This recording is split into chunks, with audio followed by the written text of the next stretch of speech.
everything it is that you buy. And that's kind of a weird thing. I Ah, don't know if you can, I feel like there is a way to disable that, but the default setting is that everything you buy is like boop, $1.99, boop, $4.55. Like it does all that. right. Does it say you're? Well, I mean, so what's so bad about that? That's my business. Some people be knowing what I'm buying. Like, like that's all. Don't put my business out there, robot. That's all. What's up, everybody? I'm Zap, and this is Jericho, and we are the now six-time international award-winning pop hip-hop music duo Bandit Future. We do clean, fun music that everyone can listen to with a sound that's uniquely Californian. And right now, you're tuned into the Life's a Circus podcast, where we talk about everything that's funny, interesting, and ridiculous. But wait, we need your help. Help us out. Tired of eating mayonnaise sandwiches? Give your boys some funds. You know what I'm saying? You can join the channel, become a member. That'll help us out. Or you could just like, subscribe, comment, and share this video with people who stealing, because there's thievery going on. That's right.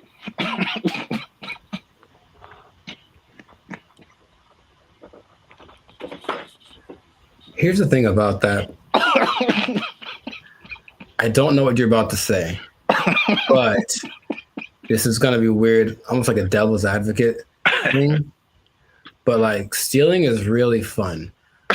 No, So bad Jericho. No. here's the thing. I'm just trying to say, like, why do people do it? Like, I get it. It kind of has a thing. Like, you get this like rush of adrenaline that doing it, and then you get the thing that you stole. It's like two things to do. You know what I mean? No, we're not doing the two things. No, I'm not telling people to do it. I'm not telling people to steal. Like, don't steal unless you want to. But like, don't, like, stealing's bad. Okay. In case you haven't noticed, people are stealing, and they're stealing a lot. And if you stick around to the end, I'll tell you exactly how much that they're stealing, and the number is going to surprise you. It's very shocking.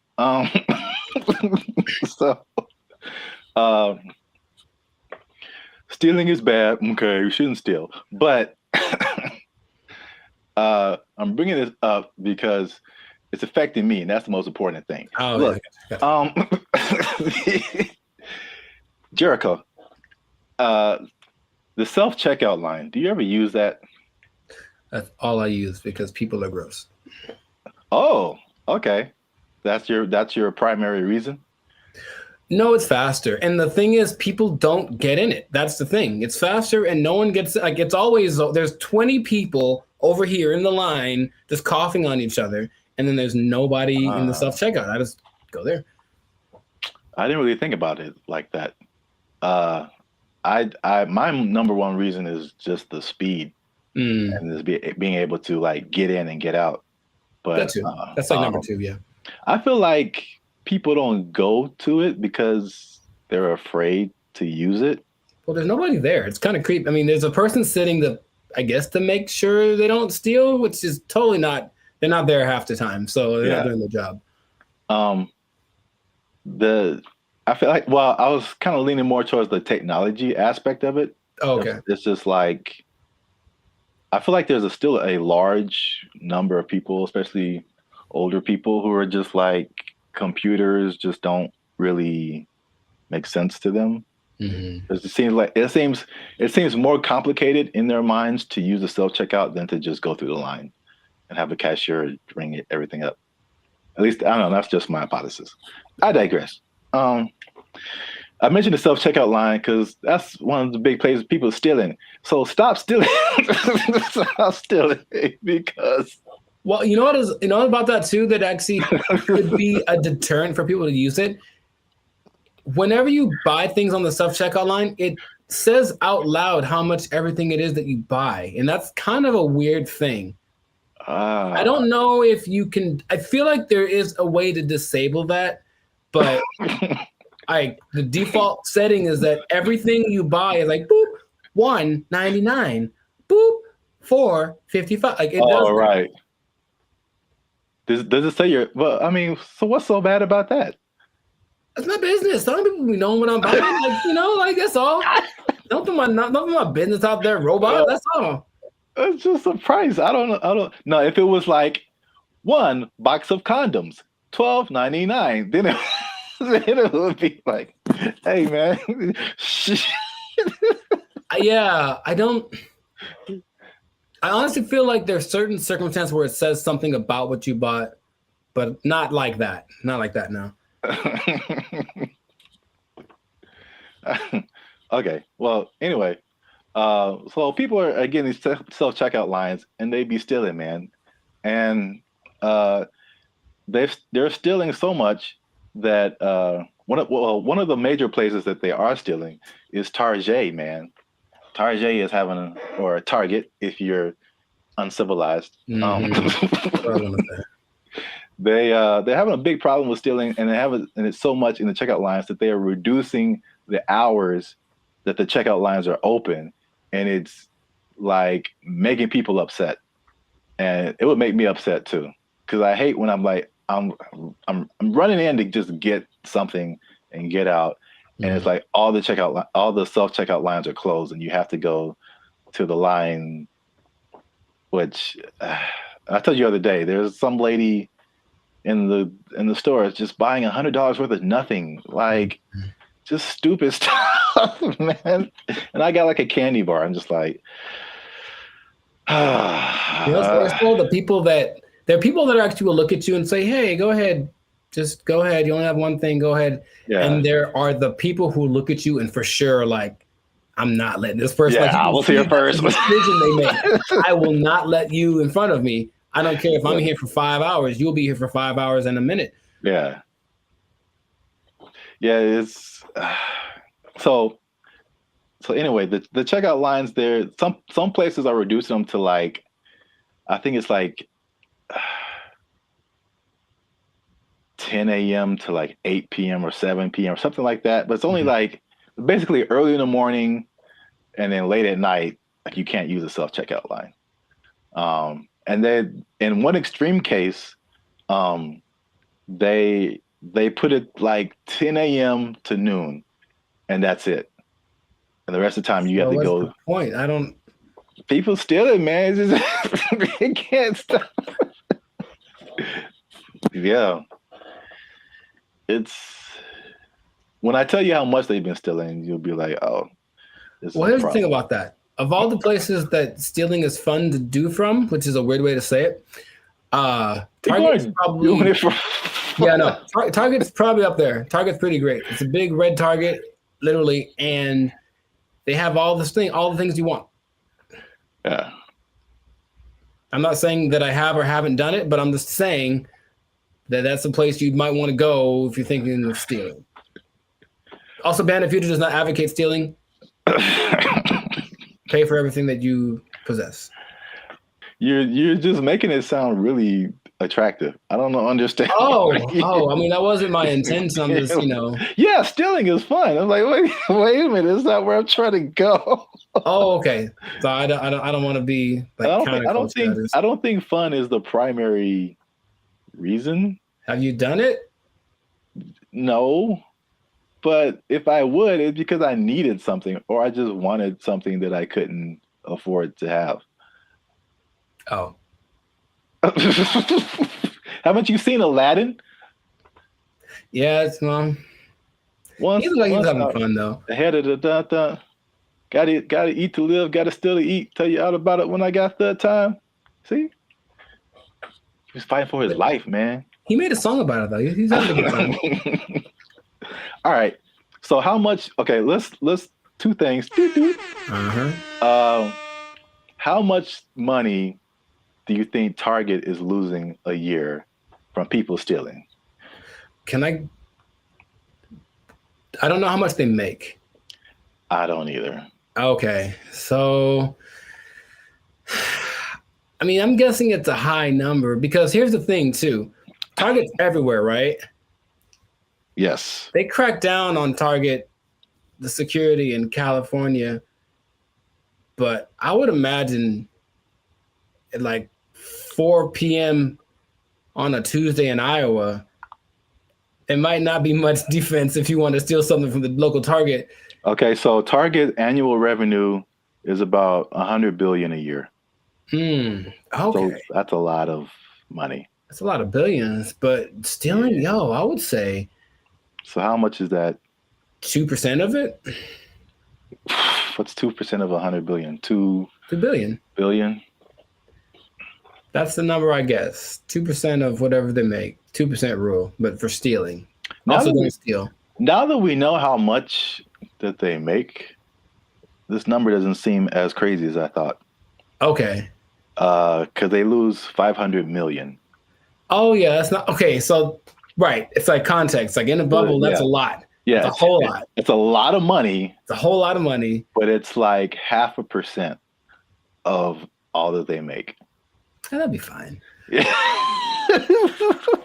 Now, you know, it'd be crazier if it was we changed our mantra. Everybody just go out and steal. Target, especially because they got it, man. They cool. That'd be all right. No, what would be crazier, though, if it was just like a ring of 20 people that are stealing everything from Target, just 20, then that'd be like, okay, they are... There are rings of like, there's people that have been doing this for years. I mean, it's especially after 2020, like stuff kind of really got crazy, especially in California. But there's, I don't know if you've seen these like mobs of people. Yeah, they'll just run in, like, take everything. Yeah, they're all like in it, and they just kind of do it regularly. They go store to store to store, and just kind of do this thing. So that's Target. The last part of the tease is how much retail theft is, and this is from 2022, but pretty recent for like all nationwide, and that is 112 billion. So that's basically the entirety of Target's revenue is the same amount that people are stealing just nationwide from all different kinds of stores. So y'all are out here stealing an entire Target every year. The entire Target income stream in one year. An entire Target corporation worth of products and merchandise. You guys are stealing it every year, and that's a problem. But you're ruining my self-checkout experience, so stop it. I want to use self-checkout. Don't make them take it away from me. Now you say it that way, I am also slightly more on the side of don't steal from Target. Yeah. You never even went there and just like took a candy and ate it? I don't steal, man. I don't like stealing. I feel bad if I do. Okay, you ever do the thing where you just, this is not an interrogation. You ever do the thing where you buy a soda and you start drinking it in the store, but like, I'm gonna pay for it, and then that's so ghetto to me. I never do that. Oh, I've done that lots. I'm drinking the soda as I'm checking out. Like I bought this too, but you know. If I was like dying of thirst, yeah, but like, no, I feel ghetto when I do that or something. Oh, it's about as ghetto as it gets. The first time I saw that, I think I was like offended, and then I was like, I think that's a good idea. Like, what? I don't have to wait till get to my car to eat this. I can eat it now. I got like a candy wrapper. Like, yeah, I ate this too. Bring it up. You just pulling wrappers out of your pocket. Yeah, ring that up and that. Yeah, I ate that. Like, how long have you been here, sir? I ate that in aisle 5. You can ring that up. I've been here like 8 minutes. Yeah, I was shopping. I was hungry. This isn't Costco. You don't have samples. What was I supposed to do? All right. Well, we're going on long. So this has been another episode of the Life's a Circus podcast. Make sure you like, subscribe, comment, and share this video. People who steal, tell them to stop. We out. They took our jobs. They took our jobs. One thing I never saw before that they just installed in the mall near me, and I think it's just genius. I've never seen this before. They just put a...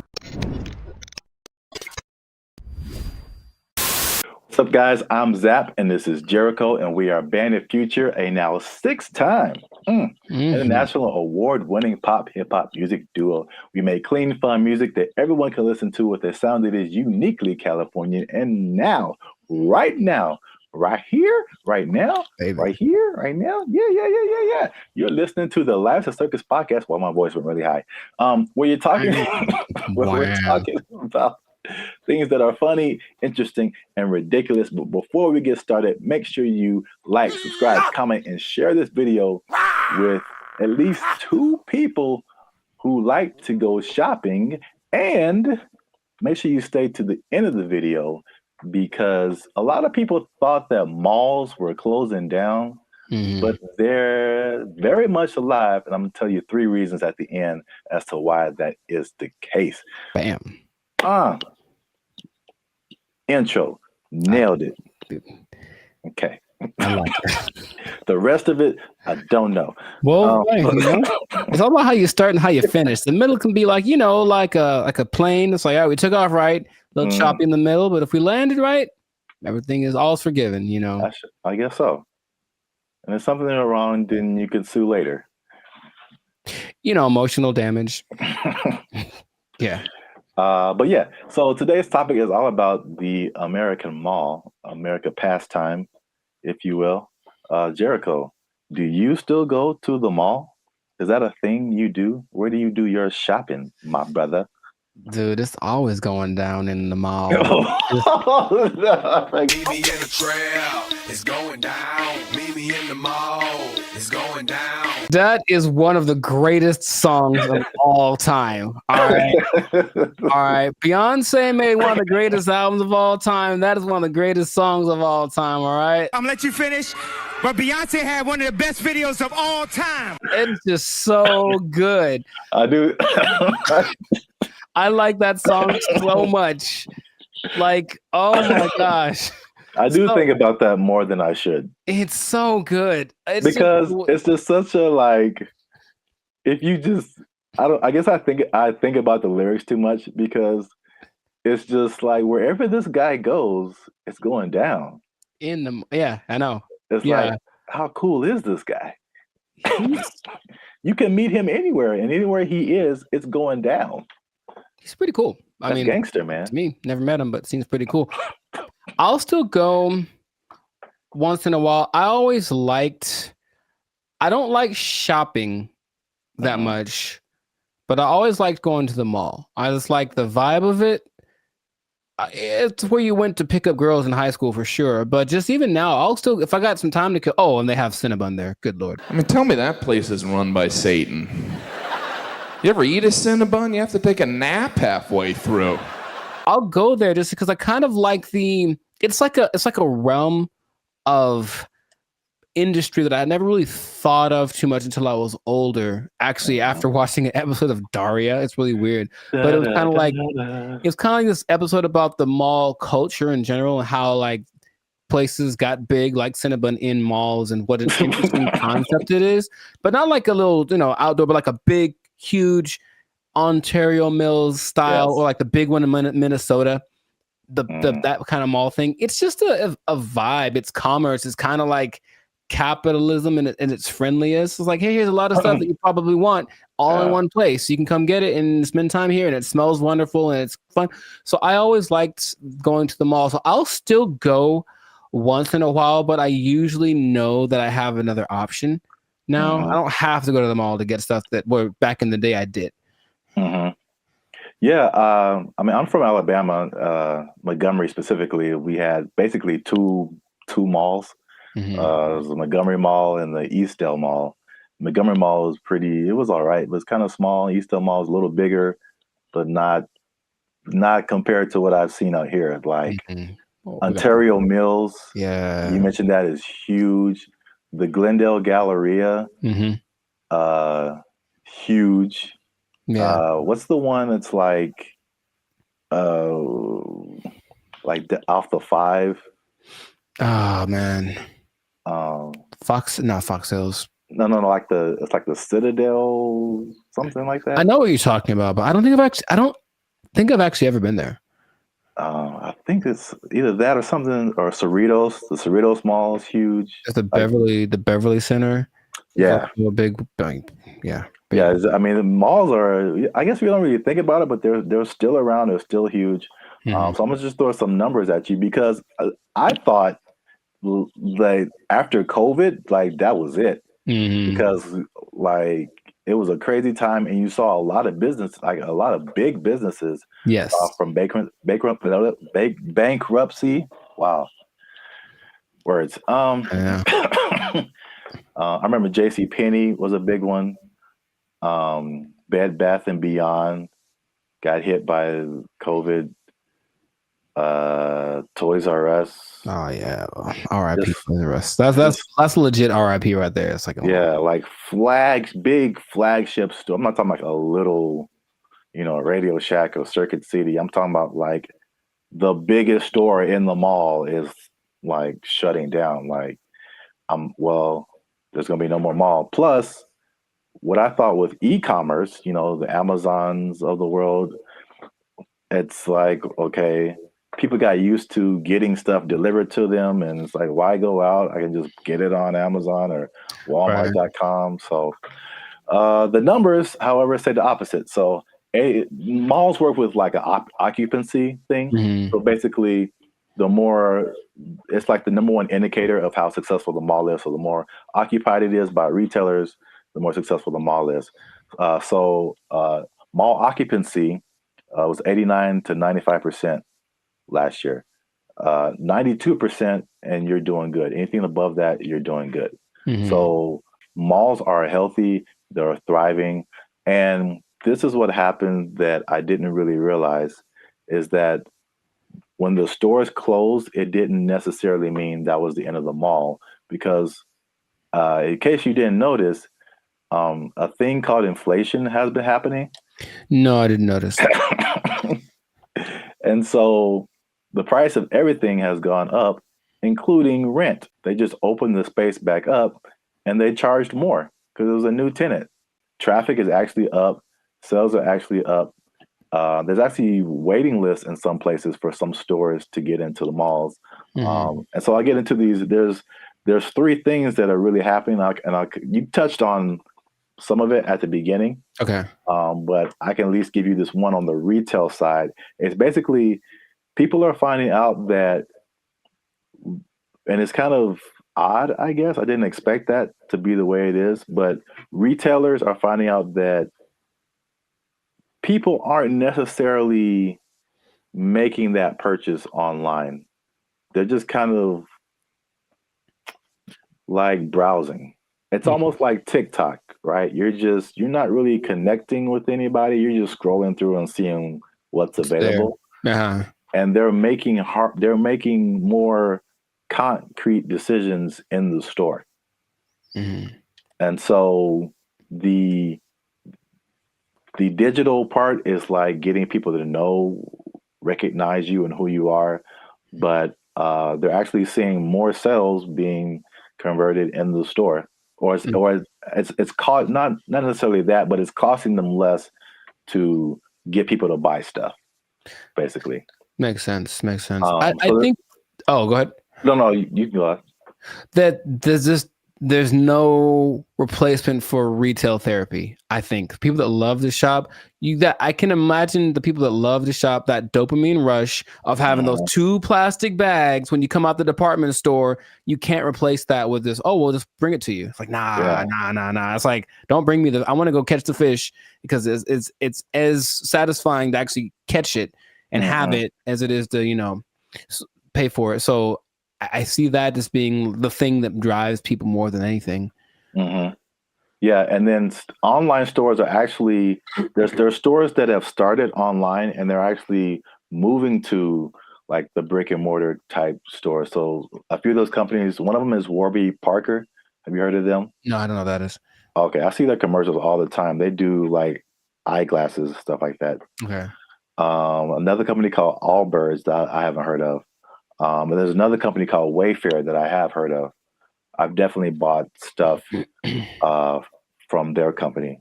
And so they'll be building like their own store. So yeah, that's number one. Retailers are seeing positive sales in the brick and mortar. And the second thing, you kind of alluded to it, is just people there's a certain luxury experience in malls that people are drawn to. that you don't necessarily get when you're just clicking a button online. Yeah. I recently I live near a mall, and I recently went in there, and I usually don't go in there at all, but I was just kind of walking around and looking, and I was like, huh, this is it just felt nice. And I saw like a lot of stores that I wouldn't have come across online, a lot of objects or apparel, just stuff I wouldn't just be looking for online that was just different. You know, Where else can you ride an escalator? the airport.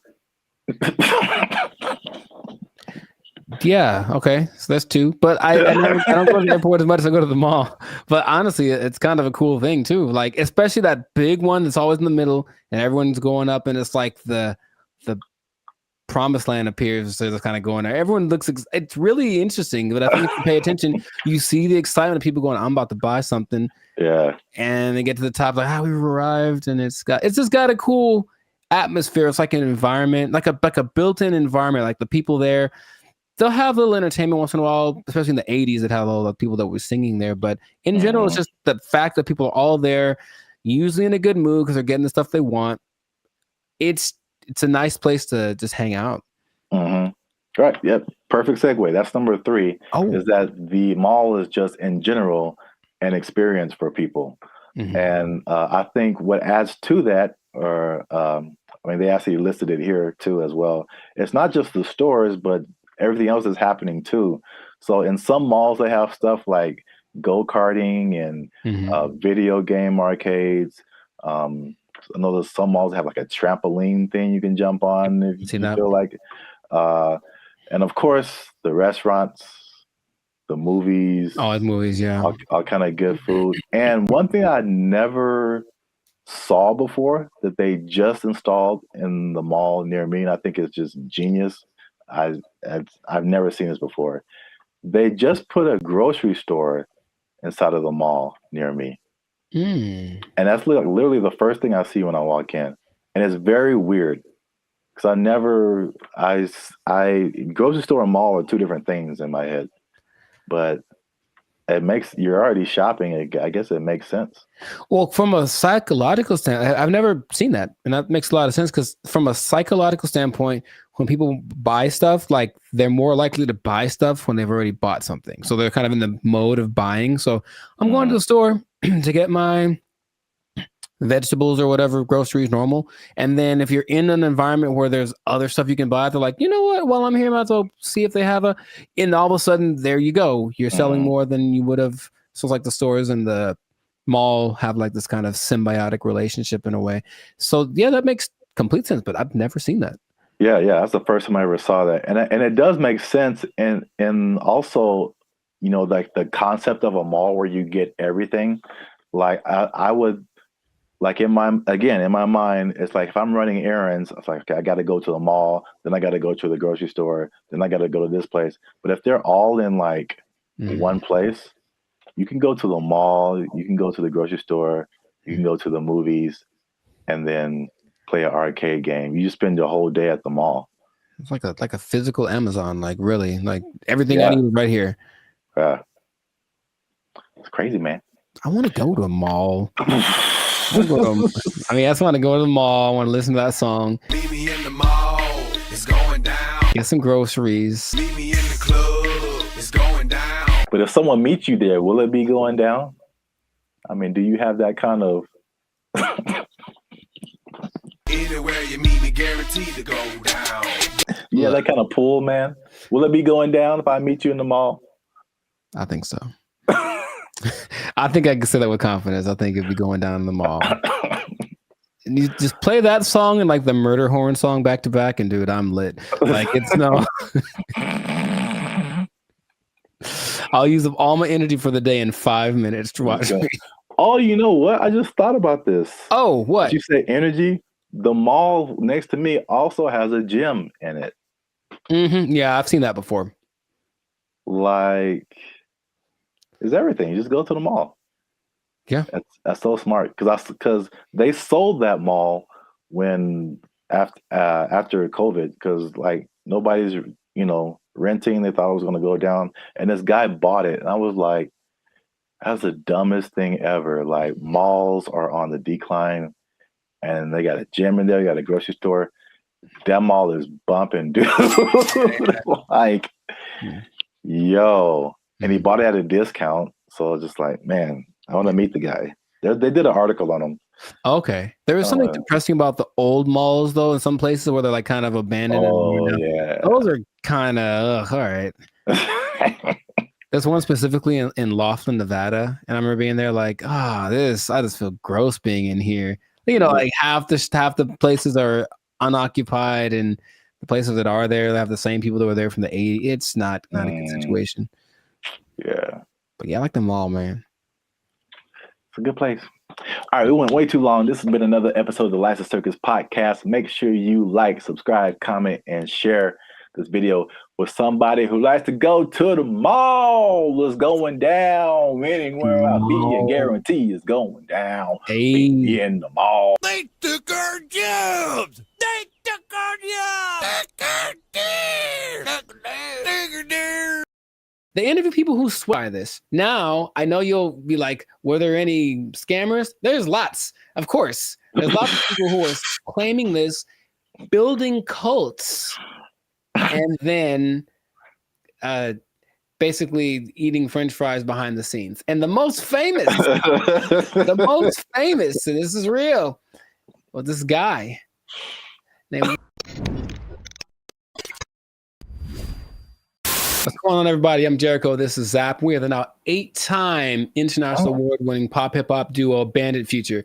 We make clean, fun music that everyone can listen to with a sound that's uniquely Californian. And right now, you are tuned in to the License Circus podcast, where we talk about things that are funny, interesting, and just straight ridiculous. So before we get into this thing, make sure to like, subscribe, comment, and share this video with 2 people who are tired of eating, who want to find a different way. Did you know there's a different way? Did you know that there's an answer? That if you don't want to eat, you don't have to anymore. It better be a good answer, because I want to eat. No. Check it out. Hear me out. You don't have to eat. That's my favorite pastime. Well, maybe this will be more of your favorite pastime. Skeptical. They say it in 2 different ways: breatharianism or breatharianism. I'm not sure which one. Stop shaking your head. You haven't even heard the whole thing. It's where you basically eat the air and you don't eat the food. That's it. Doesn't that sound fantastic? See, I blame these millennials. No, this is old, man. This is old stuff. This is old stuff. So, for those of you who have never heard the term breatharianism or breatharianism, I hear both. The guy in the video that I was listening to said both back to back, including in his annotations. I was like, okay, so pick one, dude. But anyways, it's the idea that human beings do not need to eat calories to sustain energy. And there is evidence of this, although there's lots of skepticism, understandably. You don't like this at all. I understand. Fake news. So let me tell you a little bit about it. It all started with a study of a guy named Prahlad Jani. And he was a man, I think he's from India or Pakistan, one of the two. And basically he passed away a few years ago, but at the time he had not eaten or drank anything for 70 years. That's what he said. 70. Okay. And so everyone was like, that's kind of ridiculous. Doesn't sound real. And every scientist said there's no way this is possible. So they decided to study the man. They took him to a hospital, did everything, CAT scans, and checked his levels of everything. And they say that for 15 days, this man did not eat or drink. He didn't poop. He didn't pee, nothing. And none of his levels changed. And that he had an energy that wasn't related to calories. And they can't to this day figure it out. Because calories equal energy, literally, right? You eat calories, you get energy. He didn't. And after the 15 days, because he basically just sat on the bed the whole time they did the studies, and then he just sat there. And when he sat there, they said he kind of went into this trance state.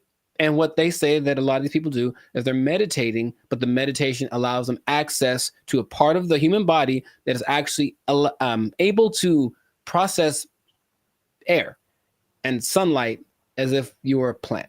That is literally what happened. And then they let him go and he lived his life. There's other cases of this, but that's just kind of touching the scratching the surface of it. So just off of the initial thing, y'all in? You ready to try it? You ready? You ready to jump in? Because you don't have to eat. You can just not eat. Yeah. I skipped dinner the other night, and I was so incredibly hungry the next morning.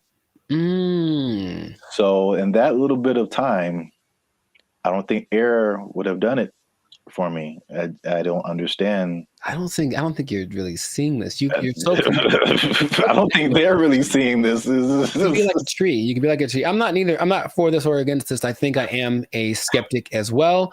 However, there's another study of a guy much more recently. They called him the Buddha boy in Nepal, and they basically found this cat sitting. Well, it was a guy, but I call him a cat. He was sitting under a tree for about a year, just sitting there, and everyone's like, "What's up with this guy? He didn't move." And so they just would take pictures of him and give him gifts, and he was just sat there. And then after about a year, he disappeared. And they said, "What happened?" Then he apparently had just got up because he got tired of people looking at him, so he went somewhere into the woods, and he's just sitting there. And if you watch the video, it's really creepy because it's like, is he dead? But he says that because he actually spoke a couple times, he's just connected to the source that his ancestors knew and all that kind of stuff. And they talked like his friends, like, yeah, he doesn't eat, he doesn't drink, he just vibes out, and that's the thing. The friend said that they converse telepathically, which is kind of an extra thing that I'm a fan of. I like the idea. None of it sounds plausible. Kind of an extra thing.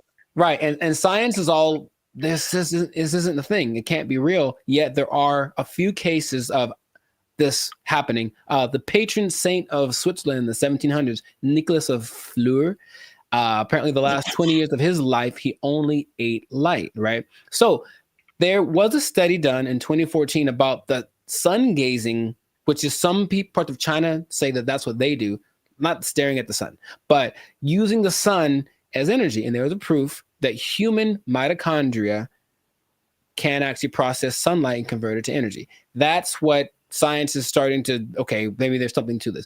But the idea that you only eat air, sun, isn't the most widely accepted version of this breatharianism thing.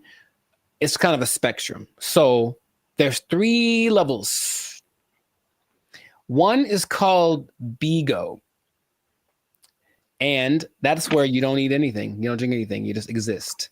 And you're one with nature, and you don't have to, like I said, the energy comes from something that is not caloric. And then there are people that only drink like liquids, and that's like the second step of it. And the third is eating 200 to 300 calories a day, mostly just fruits or vegetables. So the only extensive study that did this was of a guy.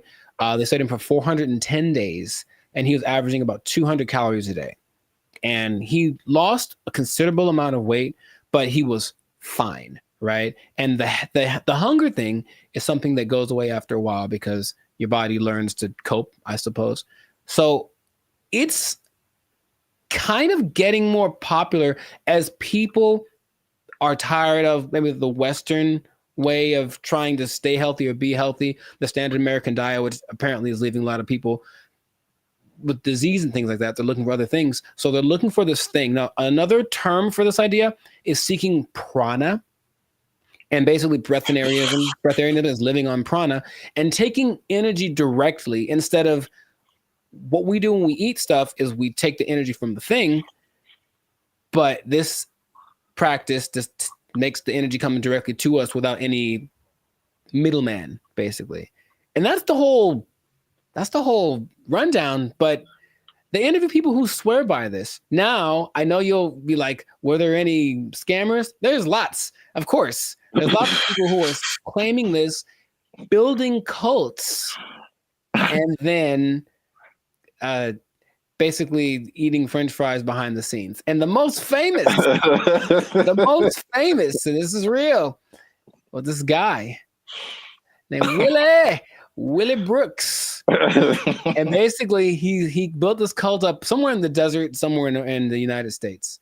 And one day somebody went to McDonald's late at night and they're like, that looks like Willie. Sure was. He got caught Big Mac handed, and they stopped following him because they knew he was full of it. But it is something that, like I said, people are looking to as maybe this is another way to live as far as prolonging life. Now, it doesn't mean you're not going to die. The initial guy that I mentioned, he died when he was 90.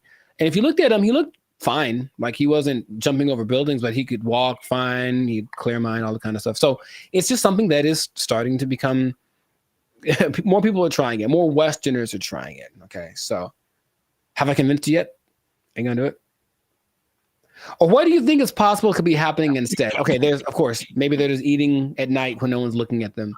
In your mind, any remote truth, any remote possibility that this is actually a thing that you or I could try and not die. Science said we die, but science said that the guy that they had in the hospital would have been dead in 12 days, and he lived 15 and he was fine, and that's what they let him go. Like, there's no way we can keep watching him like this. But what do you think? Do you have any? It's a bad sign when like the more you keep talking, the worse, the more it doesn't make sense. Sure. It is. I will say this: it is intriguing. Sure. Because I am trying to figure out in my head, how is this scientifically possible? Mm-hmm. And the first thing I thought about was, okay, like you said, the different levels. You need liquids, Right? like as a base, I think. So, is there a way to, because there's moisture in the air, is whatever these guys are doing, is it like extracting moisture out of the air into your body and somehow providing liquids? This sounds really weird, but it's just like, right. Maybe there is some kind of something to this. Sure. Well, here's the thing. If anyone is interested in it, there is a channel on YouTube called Take a Deep Breath that really is more about breath work in general, but he explores a lot about the subject. And he interviewed probably the world's most renowned expert on the subject, whose name is P.A. Straubinger. P.A. Straubinger. And he basically says, well, we can go 3 days without water. We can go 45 days without food. We can go about 10 minutes without air. So in a sense, we're all breatharians because we kind of, when we're not eating or drinking, we're breathing. And his idea is that people that have access to just making the breath part kind of override. It's almost like, okay, for diet, what we need fat, we need protein, we need carbs, right? So let's just use all of one instead of a balance of all three.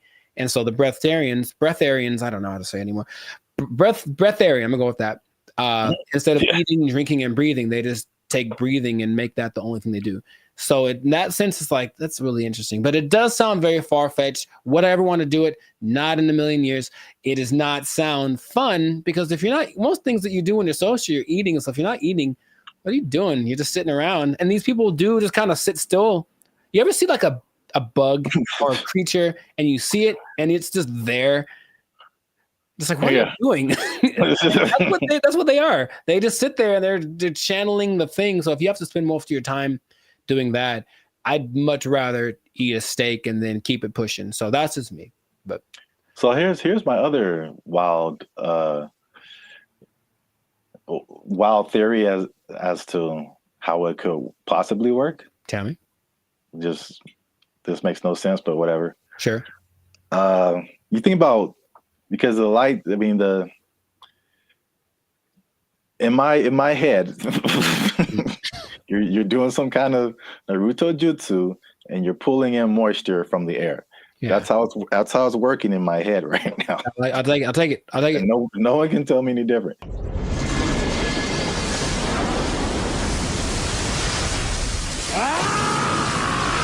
So now it's like, okay, you've got the liquid part. What about all the solid, like protein, all that kind of stuff?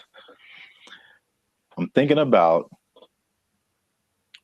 all the microscopic organisms that are around us, all the bacteria, all the stuff that's on us. I read something the other day that was just like, there's all these things on our faces. Yeah, everything. This is like thousands of these little whatever, and then there's stuff all in the air.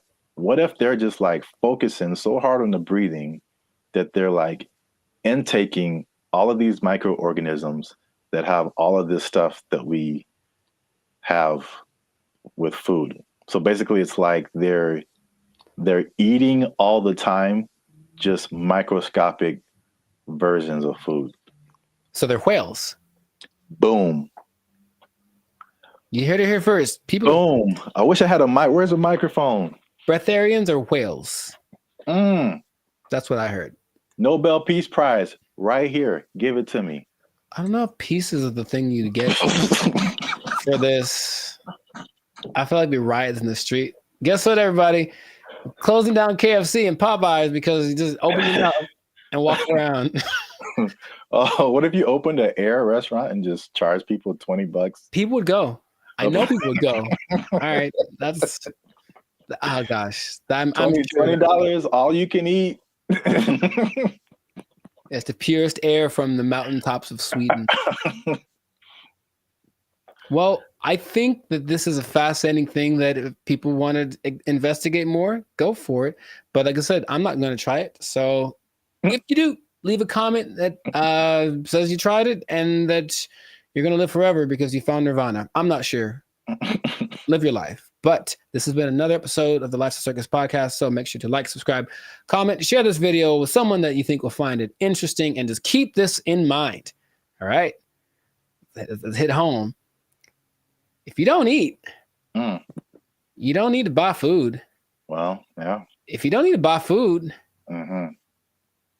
maybe you don't need a job. You don't need a job. You don't need a job because you don't have to buy food. You just eat air. Oh, it's not possible. They took our jobs. They took our jobs.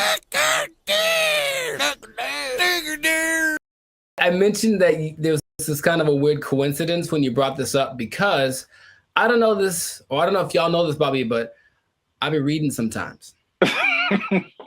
And the book that I happen to be reading at the moment is called... What's up, guys? I'm Zap. This is Jericho, and we are the now 6-time international award-winning pop hip-hop music group Bandit Future. We do clean, fun music that everyone can listen to with a sound that's uniquely Californian. And right now, you're tuned into the Life's a Circus podcast, where we talk about everything that's funny, interesting, and ridiculous. But before we jump into it, make sure you help us out. Like, subscribe, comment, and share this video with somebody who likes plants. Or vegetables. Throw them in there too. They're plants. Because vegetables are murder. And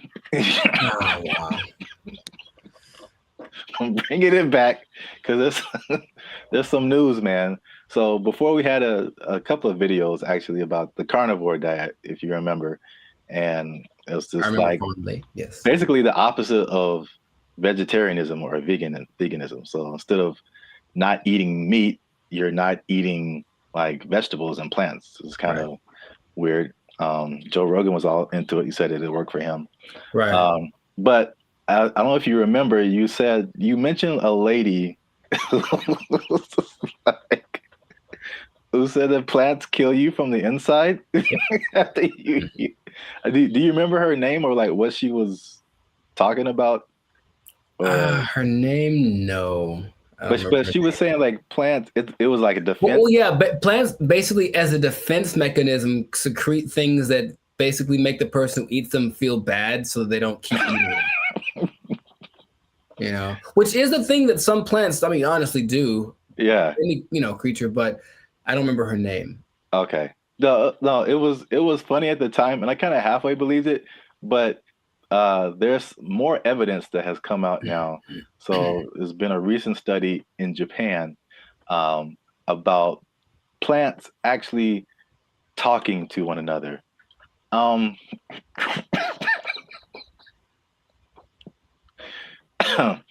Jericho, do you think plants can talk to each other? Yes. Okay. Well, that was an easy sell. But here's the thing. I mentioned that there was this kind of a weird coincidence when you brought this up because I don't know this, or I don't know if y'all know this, Bobby, but I be reading sometimes. And the book that I happen to be reading at the moment is called The Secret Life of Trees. And it actually is all about plants and their communication. I mean, kind of the evolution and why they're important to the planet and all that kind of stuff. But it does mention how they talk to each other, warning people warning each other of threats. The bugs are over there. Don't do that. The sun is over here. Lean this way. Like, they've done studies about that says that they do talk. So I believe it based off of one book that I've read halfway through. That is pretty crazy because that's kind of what they did in the study in Japan. Like, they already knew that, but now they used this some kind of fluorescent light to kind of see a visual representation of the plants communicating. And they said the same thing, that plants that even though it's not like, because some people are like, oh, plants have feelings, and that's kind of different. like they don't get sad or happy, or I don't think so. They just kind of do things. But you disagree because it's in the book. The thing. In Japan, because I like to say it that way, because there's one anime I saw forever ago that said it like that, Japan. So I like it. But yeah, in Japan, they've also done studies that show that plants have feelings, in the sense that the words that, okay, let's just go way back. I guess maybe words have power in general to make the, create the universe, literally. If you say nice things to plants, they grow better.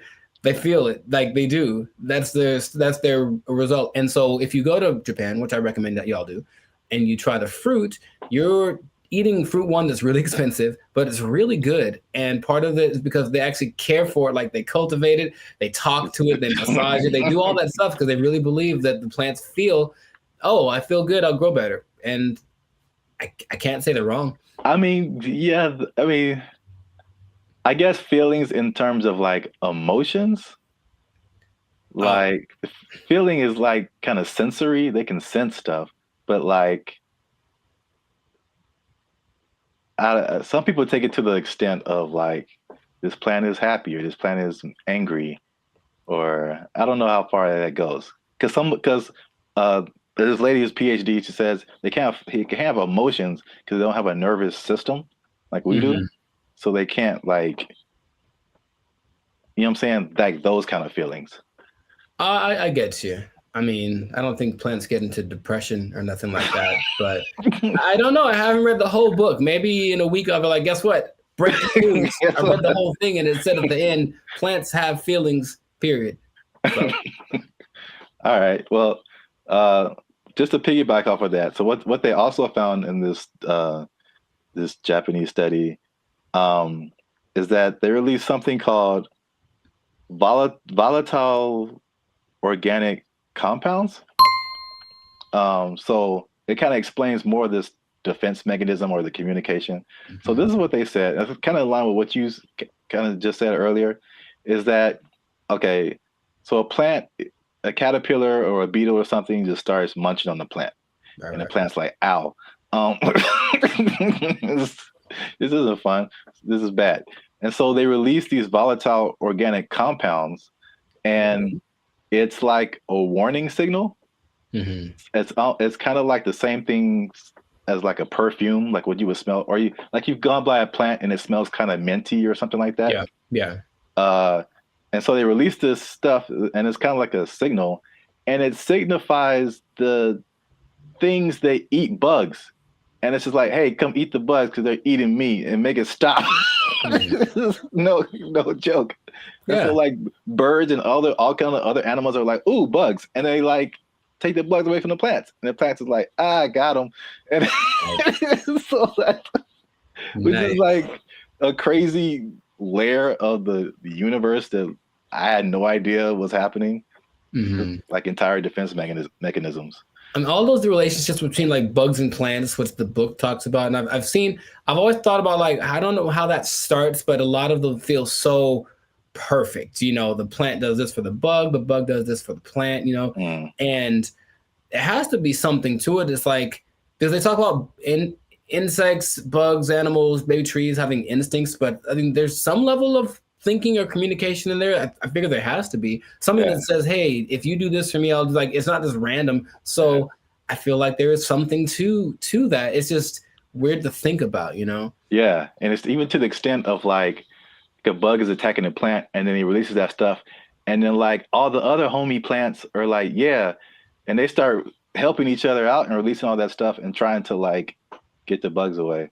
And another version of that is like the concept of nicotine, which is found in a lot of plants. Mm-hmm. And that's like that goes back to what I was saying earlier, or what you were saying earlier, that lady said that they release like the nicotine. That's like another defense mechanism to where like they killing you from the inside. Y'all stop eating plants. They gangsters out here. You think it's a nice flower and it's trying to murk you. I'm saying plants are nice. They got flowers. They have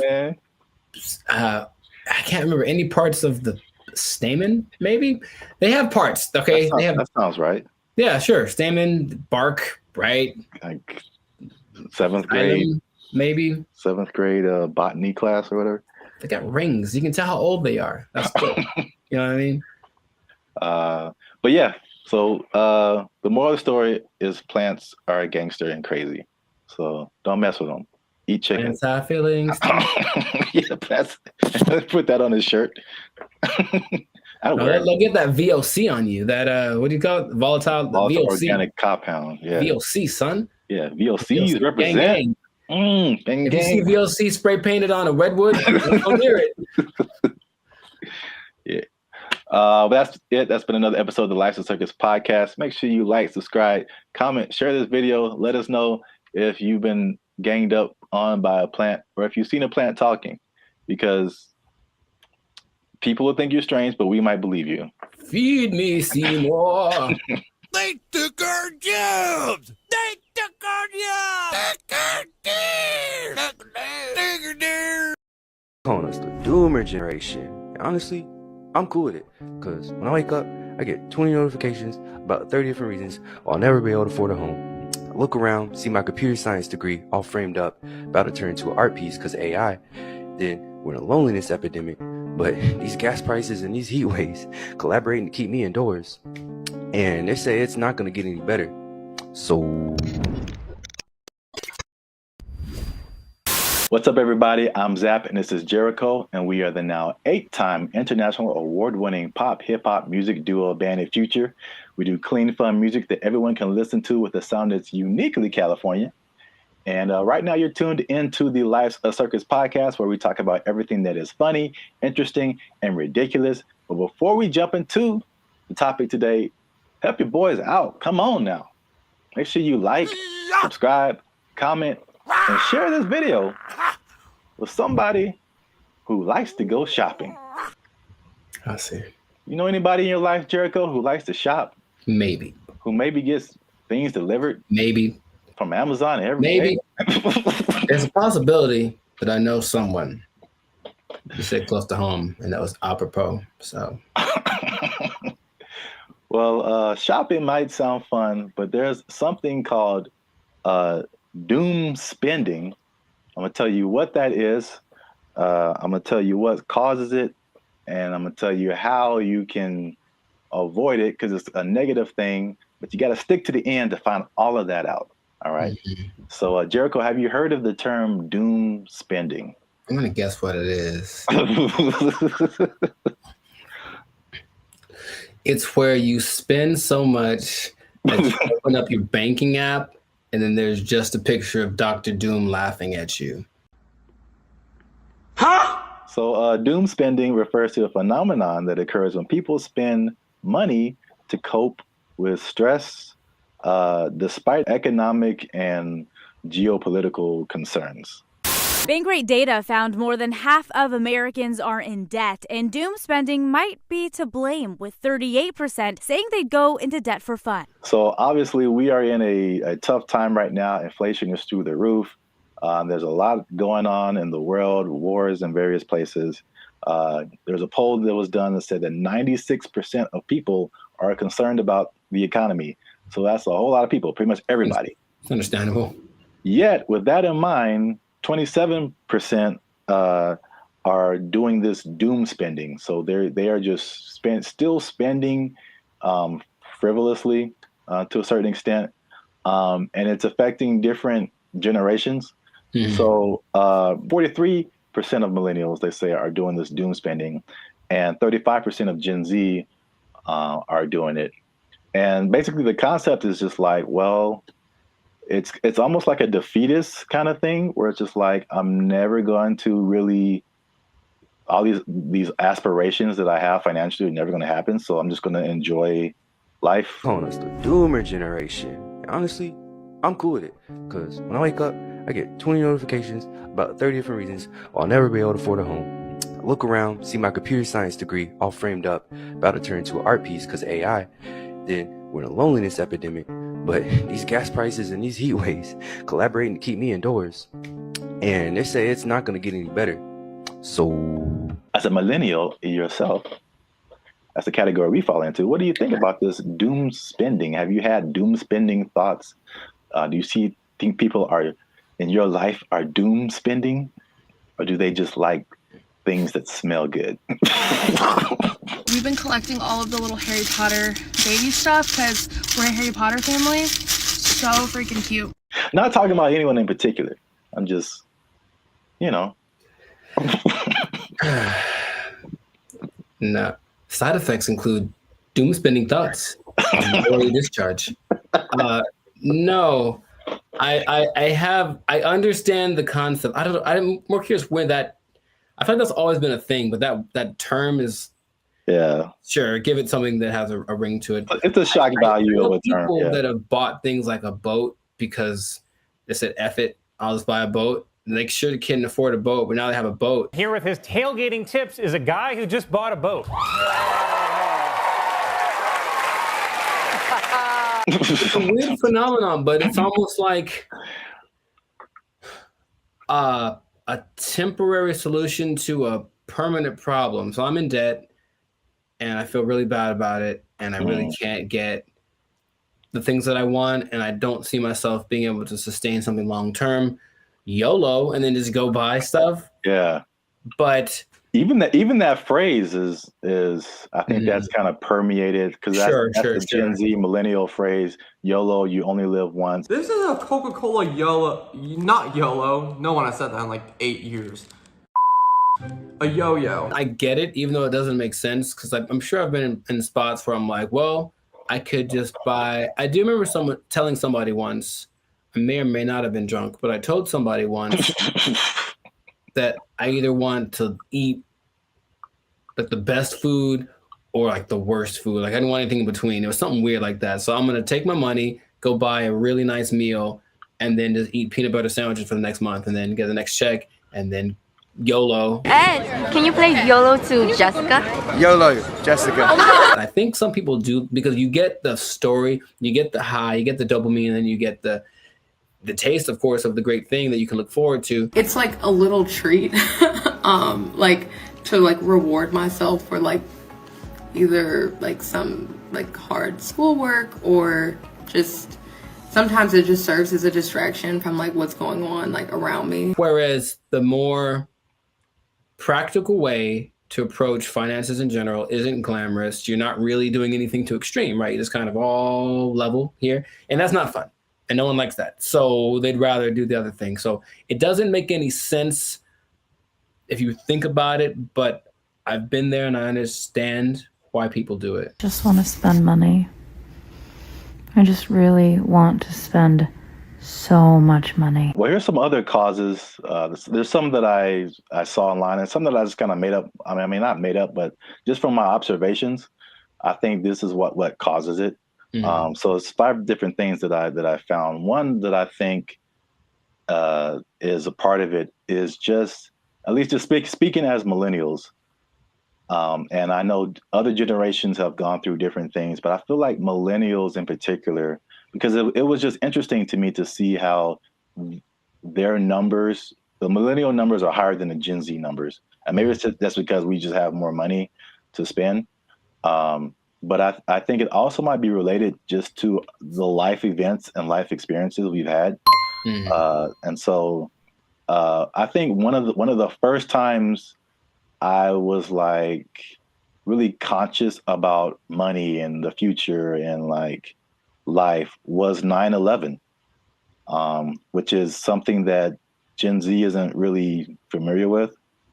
And I remember like stuff like being able to just walk on a plane and you can just carry whatever and dress however, like, and then all of a sudden things changing and then gas prices going crazy and the housing crash like 2008, 2009. And I'm sure more has happened in between then, but you also have like COVID and then, you know, the inflation. So there's that. Hi, I'm 28 years old, married with kids, and we're moving in with my parents. And thank you so much to inflation for sponsoring today's video. Another thing that I think contributes to this is the good old student loans, man. So I thank God like every day that he made me kind of smart, because I got an academic scholarship and that helped out tremendously. Because when I see people talk about student loans, it's like their whole body changes. Yeah. And they just like you can see the desperation in their eyes. Like this is never going to end. Do you have student loan debt? Yes. Can I ask you how much student loan debt you have? 20K, I think. A third thing I think is the job instability coupled with rising prices. So I mean, obviously inflation has just gone bananas, but again, it's just like back in the day, you know, the path that they laid out for you, millennials. I don't know if they do the same with Gen Z. I don't know, but everything you see is just like, go to school, get a job, work there for 40, 50 years, retire. Like, yeah.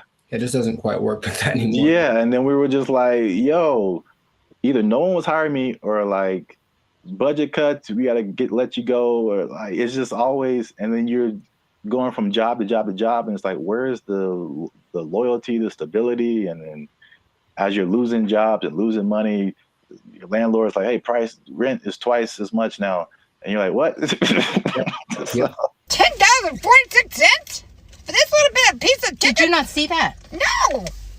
$10.46 for a handful of chicken bites. That's stupid. Next one is like the social media era. And you gotta live it up. You gotta look like you're doing good. The whole FOMO, fear of missing out. Like, Becky's on a private jet. I want to be on a private jet. I don't want to wait until I'm 75 to do it. I got the money now. Screw retirement.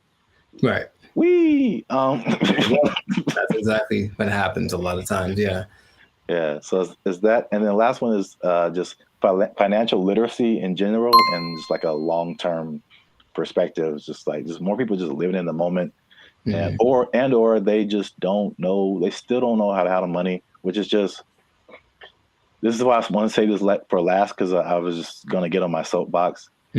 Like, this is literally the easiest time ever in the history of mankind to like learn something, and or make money. Like, it's all out there. It's all out there on the internet, and a lot of it is free. A lot of stuff that I've learned more stuff for free on the internet than I did paying for it in college. Right. So that says a lot. Learn stuff, and then what you know will get you a job. That's straightforward. Yeah. So doom spending, man. I mean, it's a thing. Yes. So the question is, have I ever done that for chicken? I feel like probably. Meaning, if the chicken was like $7.99, I had $9, but I had something else to pay for that was also $7.99. I'm not sure what it is. Yeah, I probably picked the chicken. I probably picked the chicken and live with the consequences with the happiness in my heart. Ooh, it's right. Oh my gosh. Y'all gotta chill. Y'all crazy back there. They know what they did. Not to condemn anybody. I feel like I've definitely done it. There's definitely things where we're like, I can't afford this, but I'm going to buy it anyway. I think that's kind of like the phrase that comes to mind when I think of like doom spending. Especially if you can pay it off later. You know, I've heard people that have $300,000, $400,000 worth of credit card debt. I don't know how you keep getting approved, but like that's wild to me. Yeah. And then it feels painful. Like, oh, just that idea. And for them, it's like, well, I don't have to pay yet. So I have $30,000 in credit card debt. When they call, I tell them I can't pay it back yet. All right, so real quick before we end it, 5 things you can do to stop or cut back on your doom spending. 1, use a budget, right? So just say, hey, I'm gonna spend this much and that's gonna be it because I only got this much coming in. And then boom, there you go. Nice. Number 2, addressing the underlying emotions. Some people just shop just because like they broke up with their boyfriend or had a bad day at work and that just makes them feel better. And then, but there's other things that you can do that aren't as harmful to your finances. Whenever I am shopping and I'm bringing home new things, I just feel good about it. No! Number 3, develop more healthier coping mechanisms. And then number 4, another thing that's just a cool thing of just the time that we live in is that you can automate certain positive behaviors. So you can automate your checking account or whatever so that it takes a certain amount out of every check and puts it into a savings, so that you don't have to physically do that and just kind of feel that anxiousness, I guess, about doing something like that. What? Bro, what are you talking about, man? And the last thing, again, hitting home, sorry to get so personal, just finding low-cost things to do. Ladies. I just really want to spend so much money. I don't understand the whole, if there's an option for a higher priced version of something and a lower priced version, even if they do the same thing, they want the higher priced one because it's cute. And I'm gonna make them these little baskets. So I got these little socks to go in her daughter's basket. They're so cute. I guess. Okay. Gotta live with that. That yes, accurate. Find some alternatives, man. There's cheap things to do that are as equally as fun. Yeah, like taking a walk outside. Yeah. Every day. Just take a walk. It's good for your health too, so beneficial and free. That's 2 things. 2 things? Oh, 2 things appearance. There he is. Well, that's it. Doom spending. Let us know what you think in the comments. Do you doom spend? Tell on yourself. Get up in the comments and just tell on yourself. They know what they did. They know what they did for sure. Do you have anything left in your retirement? All right. Let us know. And don't forget to like, share, and hit that subscribe button. That helps us out. And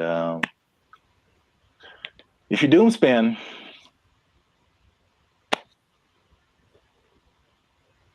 I don't know. I think you're doomed. That's what I would say. There you go. Bye. They took our jobs! They took our jobs! I went to high school with Diana Taurasi, who some say is the greatest female player of all time. One of the greatest, right? And she's a year older than me, so I got to high school. It's a place called Don Lugo High School in Chino. And I was coming in as a freshman, just trying to make the team like summer. And she was already she'd been there for a year, so she's already established. Everyone knew who she was. And I'd heard about her. I'm like, oh, you tried out for the basketball team? Yeah. Oh, I didn't know that. Yeah, I played the first year. I played freshman year. Yeah. Oh, cool. But the whole thing was, I thought that because she was a girl, that there was no way she was as good as me, right? So I just casually mentioned we should play one-on-one to her. Like, I think maybe it's the only time I ever spoke to her, really. And she's like, yeah, sure. And when I tell you that... What's up, guys? I'm Zap, and this is Jericho, and we are the 6-time international award-winning pop hip-hop music duo BrandBee Future. We make clean, fun music that everyone can listen to with a sound that is uniquely Californian, and right now, You are tuned into the Life's a Circus podcast, where we talk about things that are funny, interesting, and ridiculous. But before we get started, make sure you like, make sure you subscribe, make sure you comment, and make sure you share this video with somebody who may have challenged another person or entity, and they got shut down because they weren't ready for what was about to come to them.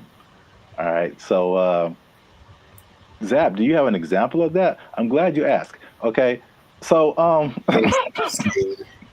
talking to the third person already. I see how it. This is a video that I found on social media. It made me laugh. And it's high school. I don't know if it's junior. They look kind of young. Maybe it's junior high. Maybe high school. I don't know. But this player challenged his coach, and it didn't go the way he thought it would. This coach was having a good day teaching his players when one was bold enough to challenge him to a one-on-one, and this happened.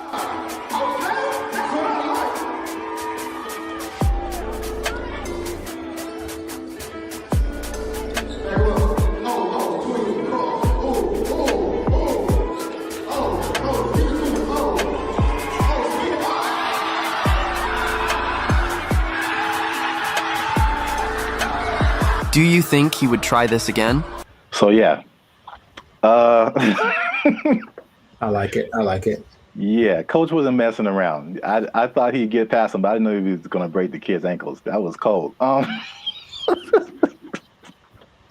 So I brought this up, and then if you have an instance, you can share it too. But I'm thinking of like the times when either you challenged someone or you saw someone else challenge someone, and they thought they had it, and it just didn't go right at all for them.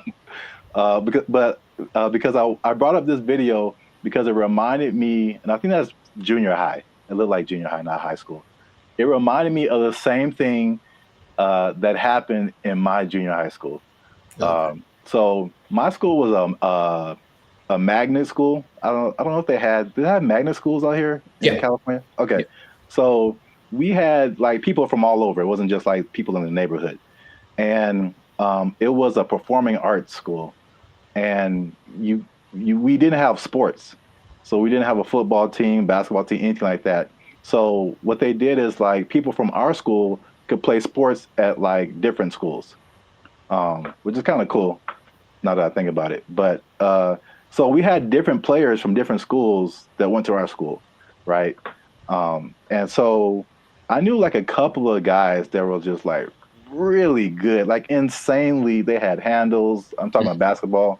They could shoot. Like they could do everything. I remember this one guy, especially named Ricky, who was just like, he was like the coolest dude, bro. Just, but not like a I'm better than you jock kind of. He was just a cool dude. He walked cool. He talked cool. He was cool with everybody. And he's just amazing basketball player. And we had some other like girls. There was a girl who was like 6 feet tall, and she was just amazing. Like we had amazing players, right? Mm-hmm. And we had these 3 PE coaches. Now they're all different. So there's one guy, Coach Moore. He was super tall, but he was like 100 years old. I swear, this guy was like past your prime. But he was skinny, maybe in shape, but like super skinny. But at least 60s, 70s, maybe. Just all gray hair, just like, okay. He didn't seem like anybody. Mm-hmm. And then we had this lady, this white lady who looked like, what's the girl from Iowa? Is that it? The basketball player? Yeah, the girl who's like really big now. Caitlin Clark. Yeah, she kind of looked like an older version of her. And she like just had a baby. So they challenged the students, this is junior high school, to like a basketball game. It was like the 3, and then they probably like roped in 2 more teachers. Mm-hmm. And like, so it's like this really tall old dude can barely move. This really short dude looked like Sherman Hemsley, and this lady who just had a baby, and like 2 teachers. Mm-hmm. I'm just like, we were all like, okay, students are gonna whoop, we're gonna kill these people. Like, get an ambulance ready, and just, man. I'm guessing the opposite of what you expected to happen happened. When I tell you they tore us up, they just annihilated us, dude. So like the short dude and the lady, they were like faster than what we all believed we ever seen them move. I mean, the dude was just like Chris Paul out there, just. Nice. And then the old guy, he would just stand on the 3-point line and just blitz you, just Ray Allen, just. And it was just like, we got annihilated. So that video just reminded me of that experience. But I don't know if you had any experiences like that where you saw something happen, or maybe you tried something and it just not so much publicly, but if it had been the social media era, then maybe that would have been, on all the reels and whatever. But I brought this up in one podcast before, but I went to high school with Diana Taurasi, who some say is the greatest female player of all time. One of the greatest, right? And she's a year older than me, so I got to high school. It's a place called Don Lugo High School in Chino. And I was coming in as a freshman, just trying to make the team like summer. And she was already she'd been there for a year, so she's already established. Everyone knew who she was. And I'd heard about her. I'm like, oh, you tried out for the basketball team? Yeah. Oh, I didn't know that. Yeah, I played the first year. I played freshman year. Yeah. Oh, cool. But the whole thing was, I thought that because she was a girl, that there was no way she was as good as me, right? So I just casually mentioned we should play one-on-one to her. Like, I think maybe it's the only time I ever spoke to her, really. And she's like, yeah, sure. And when I tell you that I didn't make we maybe played to 5. And so if it had been like that, with like a bunch of people in the circle going, oh my God, then it would have been terrible. But it was just us and maybe like a couple of people watching. And they didn't even pay attention because they're like, they're talking about me. Like, he's about to get destroyed. So I didn't know that she was that good. And it's like, when I tell you, I felt like I was standing in quicksand, how fast she was. And she just would hit me with a pump fake and then just go around me. And I'm looking like, this is crazy. I've never played against anyone this good. And then she hit like a fall away, like Steph Curry, 30-footer just because she could. And I was like, that's not fair. And I didn't know that. Anyway, that was kind of humbling. But there weren't many witnesses. So it wasn't like that video. But yeah, nowadays it would have been one of those oh my God, but I mean, she's amazing. So I'm not surprising. And I think the only other thing I can think of like that is, and it's more specific like that. Someone older, I could take them, right? Is one time I decided it'd be a great idea to arm wrestle my mother. Now I was maybe 9, 10. So I was getting a little buff. I felt the muscles coming. I was like, yo, guess what, Mom? It's time. It's my time now. I'm on the come up. And I don't think I've had a more humbling experience in my life than that. Than my mom, who's not a big lady, but she's pretty strong. I saw that today. Marion, she's strong. And when I tell you that, I thought my arm was snapped in half, man. She didn't say, "Oh, my son," she just, God, and that was it. Right on the counter, right on. And I just walked away in shame. That was it. So that's probably the 2 experiences I've had like that. I've seen videos like that, and I've probably been a witness to some, but I can't think of any off the top of my head. But it's always you get some kind of a boldness in you, you know what, it's time to go for it. And if it works out, good for you. But more often than not, it ends up like that. Yeah. The last thing that just reminded me of is, I don't know if you ever were in fights or anything in school, but I was very quiet and very unassuming, but I was also a very large person. I've always been a very large person. So no one is tried to fight me. I won't say that. There's been a couple people who tried and it did not end well for them. So it's like I'm just, even if I didn't know how to fight, I'm just too big. Yeah. And then I remember there's like this one guy who was like messing with me in school or something. I told him to stop. He wouldn't stop. And then he we were in class, and then I think there was like maybe 3-4 rows of desk. So he was behind me. So I think he pushed me or something. When I finally decided to push him, he pushed me, and it was just like, okay, bro. When I finally pushed him back, I feel like he got laid out. That's what I feel this like. dude went flying 4 rows back.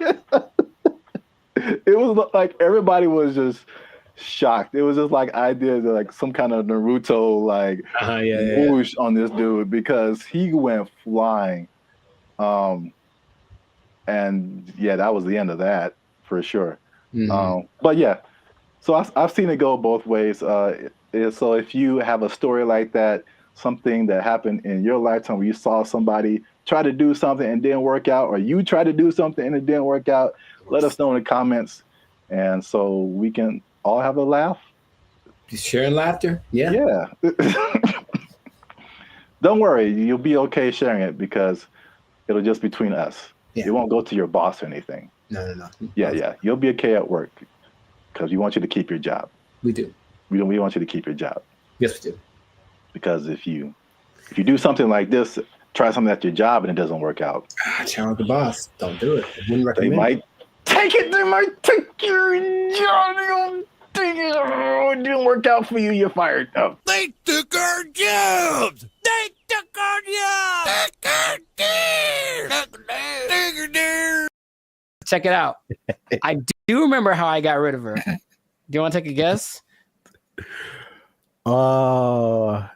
You staged an affair.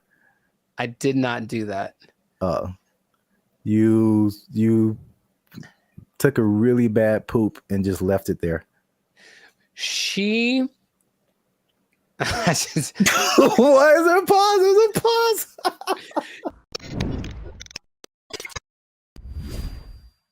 Moving in with the lady or letting her move in with you, because they always say it that way. I'm moving in with my girl, but no, sometimes it's the other way around. Sometimes the woman moves in with the guy. Is it a good idea? Is it not? I want to ask you first because I have a story. But have you ever done this? Have you ever, for whatever reason, decided to cohabitate with me? Oh, cohabitate sounds dirty. It does. Your confusion is not rational. She's a healthy female of breeding age. I have not, because I'm a good Christian boy. But gotcha. I have thought of scenarios. So this is the thing. Hey, y'all, come look at this. I'm really on the fence about this because like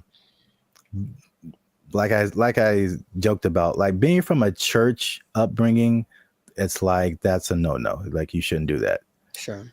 And it's just like, okay. That sounds pure. It sounds quite pure, yes. But then also, like as I've gotten older and I've had roommates and stuff like that, man,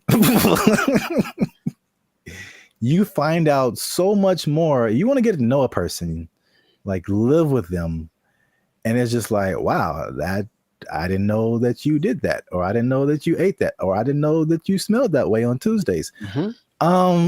What? Bro, what are you talking about, man? There was a person at church, and she met this guy, and they were just head over heels in love, all that stuff, right? And then, but they never like really been alone together, stuff like that. So they were like super separated. And they got married, and it lasted like a month. Because they were finally living with each other, and they were just like, it's like, he's like, man, this is weird for me. Is it weird for you? It's like, yeah. It's like, should we be married? It's like, I don't know. And it was just like weird because they didn't have that, whatever that was. I don't know the details of their relationship. Sure. But moving in together just made it way different. It changes the dynamic. It changes. Yeah. I said all that to say, I really, at this point, I really don't know. Because yeah. There's an interesting episode. I also forgot what the question was in the middle of all of that.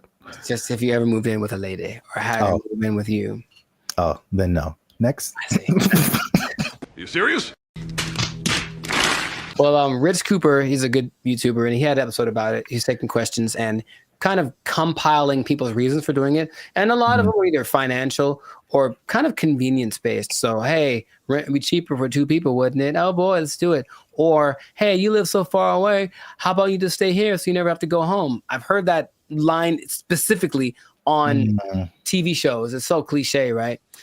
But I one time let a girlfriend move in with me, and having done that, I'm So here dramatic. to tell you Oh my God. to never do that ever in life. I don't know how big you can put the word never, ever, ever in life in big letters. Never do this. Never do this. And also, by the way, never do it. Why are you gay? Who says I'm gay? You are gay. It's started good for like a day because, oh, my girlfriend's here all the time. How wonderful. And then right away, there's this thing. I don't want to generalize, but I think I don't want to generalize. Okay, I have a thought, but I want to see if you're going where I think you're going. So I don't want to generalize. Okay. I don't like where this is going. All women do this thing where they kind of like judge everything you do, sometimes to you, but when they're observing you, they're not just thinking nothing. They're literally making calculated things about you that they may or may not ask you about. Why is it that when you walk in the room, you look around before you sit down? What kind of question is that? Like, but like, it's always the little things. What is he doing? He's beginning to believe. All these things you never think of when you're by yourself. And it's like, okay, I guess let's talk about it since that's what you want to talk about. But I think for me, when that started, it's like being watched. I never felt like I was just existing. I was being monitored.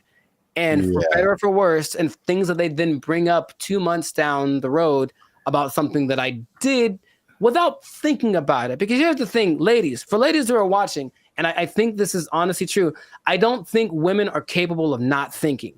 There's always a thought going through their head. And men are very capable of not thinking. I have precious family members, aunts of mine who I love very dearly, who would ask me, Penny, for your thoughts. So like, dude, I don't have a thought in my head at all. I'm literally like, I'm not even aware that I'm breathing. And I think, and so that means that there aren't as many things that we consider important. So why do you look at me that way? I didn't think about looking at you away, so I don't have an answer for you. Why don't you have an answer for me? Is it because you don't like me? All of these things, you said it one way. I had to start analyzing every little thing that I said and did, and that alone drove me crazy. Are you kidding? That's unfair. She made those. I need to calm down. Patrice O'Neal, R.I.P., has a great quote. I say it all the time. He said that men like to be alone, but they don't want to be by themselves. And I was like, yeah, I get that 100%. Because like, I just want you somewhere around that I know, but don't be just here doing this like surveillance thing on me 24/7. Just kind of go do your own thing and let it be okay that when you're not around, even if we're in the same dwelling, I'm not thinking about you because I'm thinking about something else. And they are knitting me socks out of their own hair because they miss me when I'm not around. And I'm like, that's a bit extreme. I'll be honest, it's not necessary. I think he also said like women just love so much. It's too much. And maybe that's just the difference between men and women. But I was like, okay, so I didn't like that. Then, but wait, there's more. Things had to coordinate. So, hey, there's a list of things. He's going to bed. It's 10 o'clock. You know me, bro. I wake up at 10 o'clock. Like it's like 10 p.m. Like it's okay, time to get the day started. And she's like, hey, we should go to bed. How about that? How about this? How about you go and I'll come find you several hours down the road? But that created this kind of tension. Why don't you want to blah, blah, blah? We should do more things together. So I have more things I don't want to get extensive with it, but it's just that for me, it wasn't a favorable experience. And if I ever get married, which I'd like to do, I recognize that's going to be part of the situation when I'm with someone. So I don't want to rush into that. I don't. And I have no problem saying, I've had other girlfriends like, we should move in together. I'm like, absolutely not. That's not even a thing, bro. But we can save it. I don't care what the reason is. I'm not going to do it. No. I think that's some people's experience. And then a lot of times, like you mentioned, relationships change. Everything changes. We should combine. The same person that wanted to move in also wanted to combine our finances. So it's like, we've been dating for 3 months, bro. That's like, definitely no way. Come on. And then I think a part of the dating thing, it is nice to say, hey, what if I stay over your place tonight? That's kind of sexy, right? But if your place is my place, we're just at home. We're like, middle-aged and bored. It's kind of not as exciting. Nothing new, nothing changed, same old. I can't forget when I was out with a friend and I kept getting calls about when I was going to be home. And I don't know why, but I definitely stayed out extra long because I didn't want to go home anymore. And it's like, that's so lame. So I need my space. And I would just tell anyone who's ever thought about it to reconsider. This is a public service announcement. Well, because there's an episode of Steve Harvey who's like taking questions from the audience, and this one lovely lady is saying, hey, I'm thinking of moving in with my boyfriend. I think she talked like that. I'm thinking of moving in with my boyfriend. And every woman is like, no, don't do it. Don't do it. Because even they recognize that it's not the most advantageous situation. That's a great answer. That's good. Do you see what I'm saying? Like, okay, so you're saying don't do it, but if you wait until you're married and then you see all of this stuff now, then it's just like, oh. Well, yeah, but marriage is supposed to be like, well, this is what you got. Deal with it. That's what it's supposed to be, right? Supposed to? I mean, that's a pretty way to paint it, but I mean, it's not pretty. I know. Maybe here's the thing. Have you thought about this, Gen Z and everybody? Just ask more questions. Just ask a lot more questions. I want to know about, so what's your like morning routine like? What do you do in the morning? Like if someone just like, just something kind of innocent. They snore. It's great to know that they snore before you move in with them. It's good to know. Do you snore? Question. So, I don't think so. What do your roommates think about that? You know what I mean? Do some investigating, do some digging, ask their mom, ask their family. The way that you treat me. We've talked about it. Let me speak! Yeah, that's actually good advice. I thought you were going to go the route of like them taking over your space. Like you walk into the bathroom and then now you can't see your sink because there's curling irons and eyelashes and hairspray and all kind of stuff, and you don't know where anything is anymore. That actually didn't happen, which is interesting. I don't think she had a lot of stuff like that. She wasn't as into that. Maybe it was just kind of a rarity, but yeah, she didn't have a whole lot of products and things. I could see that happening too. And if that had happened, this was like in my 20s, I totally would have let it happen. And she would have walked all over me and put Frou bunnies on all my brushes and everything. Yeah. And everything is pink. A surprise. It's like, oh, I did some redecorating. Hope you like it. If you don't, it doesn't matter because I live here now. Yay. Exactly. Hi. Okay. I'm trying to remember how I got rid of her. Oh, check it out. I do remember how I got rid of her. Do you want to take a guess? You staged an affair. I did not do that. You took a really bad poop and just left it there. She. Why is there a pause? There's a pause. To her credit, I was out of town one weekend and then our whole apartment flooded.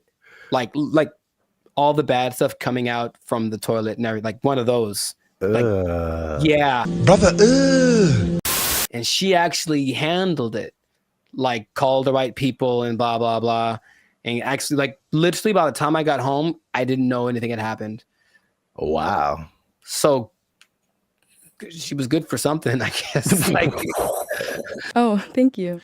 But anyways, no, dude, I swear to you, I couldn't talk to her. I couldn't bring myself to do anything like, hey, you need to get out of here.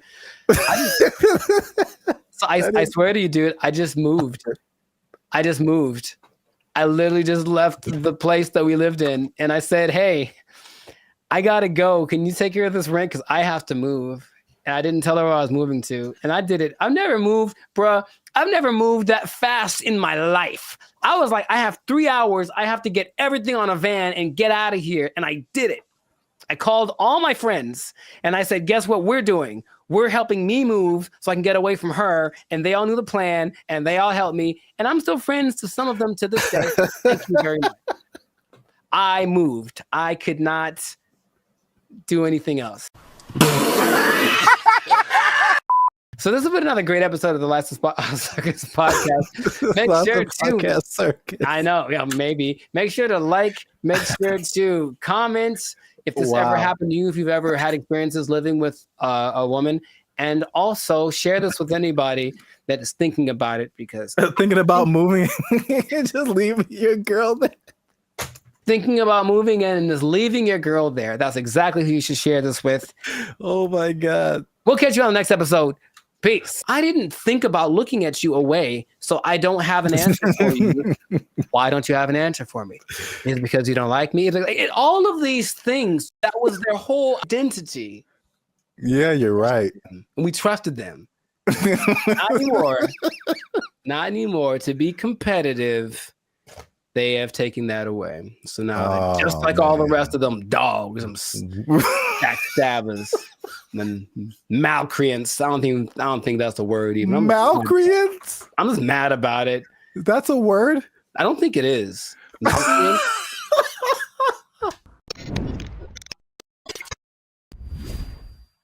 What's going on, everybody? I'm Jericho, and this is Zap, and you are now tuned into the Life of Circus podcast, where we talk about things that are funny, interesting, and ridiculous. And you want to pay attention to this episode because it just hit the fan. Something went down that's just crazy. We were betrayed. All of us were betrayed. We were betrayed by someone we trusted, by someone we loved, by someone we confided in. And I can't believe it just happened. It just happened. When did it happen? Yesterday. So, you know what I'm talking about. But first, this is already enough suspense, I think. But before we get into that, the betrayal of the century, make sure to subscribe so you get notifications about new episodes. Make sure to give us a like so that the YouTube algorithm can favor us. And we're not monetized, and we do have membership options for as low as $3.99. You can be part of the BFFs, and you can get a lot of really cool behind the scenes content and just some cool perks. So check that out. Check out the Band of Future membership option. It'd be great for you. Now back to the betrayal. So, brother, it just happened. I can't believe it. We were all let down by our best friend. And by our best friend, for people who like to travel, our best friend has been for a long time Southwest Airlines. Because Southwest Airlines refused to follow the mask. Why did you refused to denigrate itself when others decided to stab us in the back. Southwest Airlines. Southwest Airlines was our ally in times of need. If I needed to get to San Diego, it said, no problem, $29. Put it on the counter, cash, and you will get there. And guess what? We ain't gonna charge you for that bag you got neither. That's what they said. That's shameful. What they said. Until yesterday. They betrayed us, and now you have to pay for checking bags on Southwest Airlines. I can't believe this day. I can't believe outraged. I just read about this. I just read about this. Boycott, riots in the streets, protests, signs, wonders. Signs and wonders. I'm mad about this, bro. I can't believe it. They were my best friend. I was so ready for it. Signs and wonders. Look, their motto was bags fly free. That was their whole identity. Yeah, you're right. And we trusted them. Not anymore. Not anymore. To be competitive, They have taken that away. So now, they're just like all the rest of them dogs, them backstabbers, and malcreants. I don't think that's a word even. Malcreants? I'm just mad about it. That's a word? I don't think it is. I'm so mad about this. It's like your grandma saying that I'm charging you rent if you want to hug me. I can't believe it. Like, it's just such betrayal. Judas. Who betrayed Caesar? That guy. Brutus. Brutus. Brutus. Yeah. A2 Brute. Yeah, Brutus, right? Yeah. Is it coincidence that Brutus and Judas rhyme? I don't think so. And now Brutus, Judas, Southwest. Yeah. Southwest. You're on one today. I can't believe it, man. Anyway, how do you feel about this news before I get into some? Oh, man. As I wipe the tears away from my eyes. I was mad about it. You said you were upset, but good Lord. I just can't believe it. That's all. That was the last one. That was the last beacon of hope. And now it's just nanobots. Jesus upset too? Uh-huh. Yeah, I heard about that. I feel like I heard about it coming.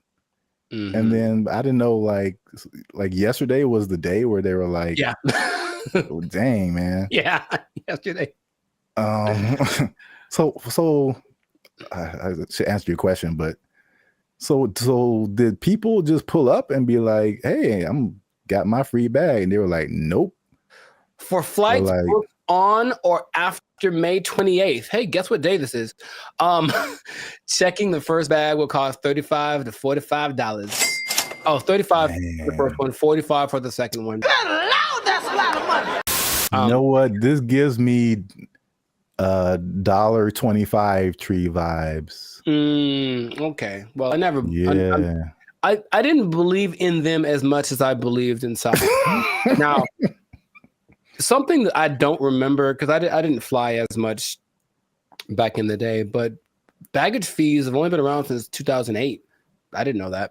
So, and the first one to do it, American, of course, America's gonna.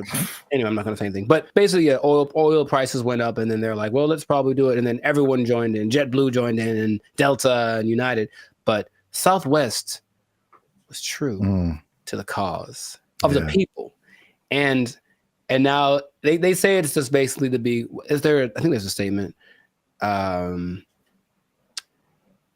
It's just the generic, because we're not making enough money. I think that's pretty much the statement. It helps us remain competitive. And it's like, I thought they were making it sounds more like my accountant made me do it or something nonsense. And then, the logic is it weighs more if you put your bags on. So that's more fuel and blah, blah, blah. Yeah. And so economy and blah, blah, blah, blah, blah, blah, blah, blah, blah, blah, blah, blah. How much money do you think airlines make annually? I was just about to say that, because even the episode I did with the seats, it's like, from what I hear, their profit margins are thin. Like, they don't really make enough to cover a whole lot more than their costs. But I can't even make, I don't have no idea how much they make annually. Well, it starts with a 7. 7. So each airline, or just airlines as a collective? Airlines, from what airlines, all airlines. So $7 billion? Yeah, man. A year? For baggage fees. Oh, just in baggage fees? Yes. Wow. It's like McDonald's or something, where they don't make any money on the hamburger. They make all the money on the fries and the cookies and the drinks. Right. Yeah. So it's just like, I remember something, I can't remember exactly what it was, but they really make their money on the fees. And the ticket, say that again? Or you will be exempt if you are a member of the A-list tier, the Rapids Reward Loyalty Program, or if you have a Southwest credit card. Which means you spent more than baggage fees anyway. So exactly. I'm on to you, Southwest. You're not fooling no one. They still so they still what is happening? They still collected because they basically let you do your first 2 bags free, and then the third one they charged for, and they still got 83 million a year off of that. Wow. And the thing is, the prices go up because they're kind of like, okay, the more baggage that you put on, the more it costs us, so the more we're going to charge you. So they would charge for that third bag 150. Dang. And if it was a little overweight, it was 200. Good Lord, that's a lot of that costs more than my house. There is good news. Good news.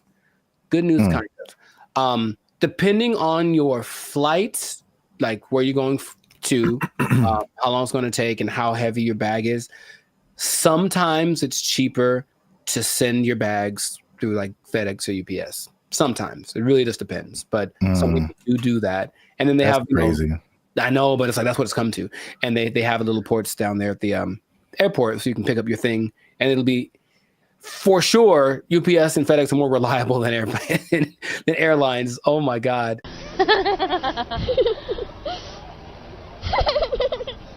I don't know, man. Sign of the times, that could be the excuse, but whack. I'm just gonna leave it at that. Let us know in the comments, man. How you feel about this betrayal that's happened to us all? And what can we do about it? Can we revolt? Can we just I don't know what we could do.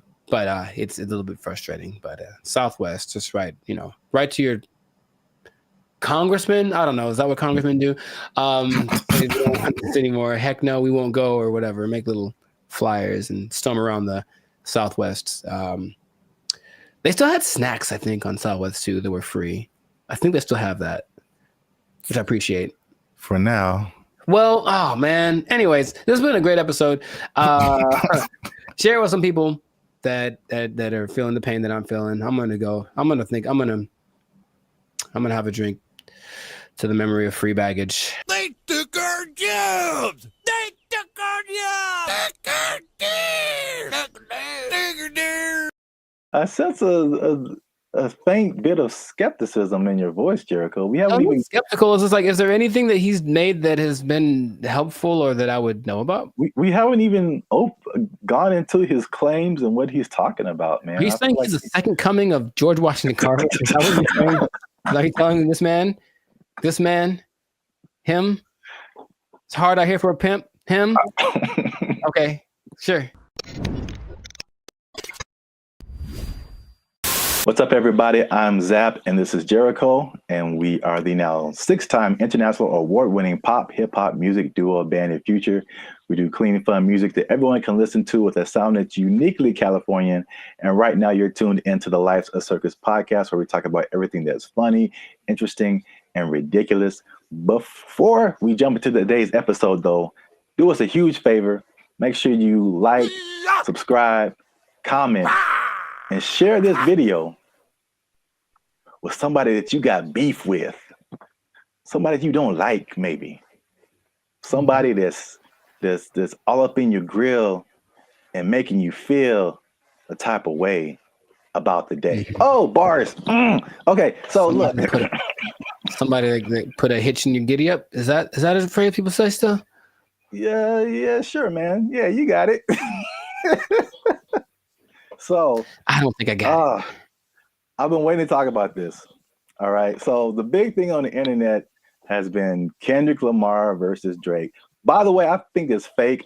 Okay. Just because I've been doing this too long. I'm doing music too long. I've been doing Hollywood too long. I've been doing marketing too long. There's all of a sudden this big beef and oh, wow, millions of streams are happening. Wow. What a coincidence. Anyway, I digress. Mm-hmm. What if I told you, Jericho, that the Kendrick Lamar Drake is not the biggest beef on the internet? I would believe you. Let me rephrase the question. Okay, go for it. You are probably right.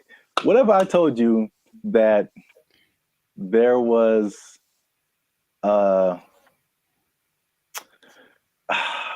there was a better beef that I don't think has ever happened before? Better beef. Sounds like an Arby's commercial. Okay. I'd be curious to know what that would be then. Hopefully it's between. Never mind. Okay, go for it. Okay. Let me before I'm gonna get to it. One last thing. Jericho. And it's just straight up answer. All right. You don't have to add anything or make it complicated. Okay. Jericho. What is 1 times 1? It's 1. Do what? It's 1. No, it's 2, son. It's 2. All right. 1 times 1 is 2. According to Terrence Howard. That's right. Terrence Howard is rewriting. I know what you're talking about. That's the dumbest thing I ever heard. All right. He went on for a long time about this. He thought about this. Wait a minute. What was his explanation? Like you can't time something by something to get the same something, right? That was his like argument. 1 is 2, son. I'm gonna make a shirt. 1 times 1 is 2. Team Terrence, what's up?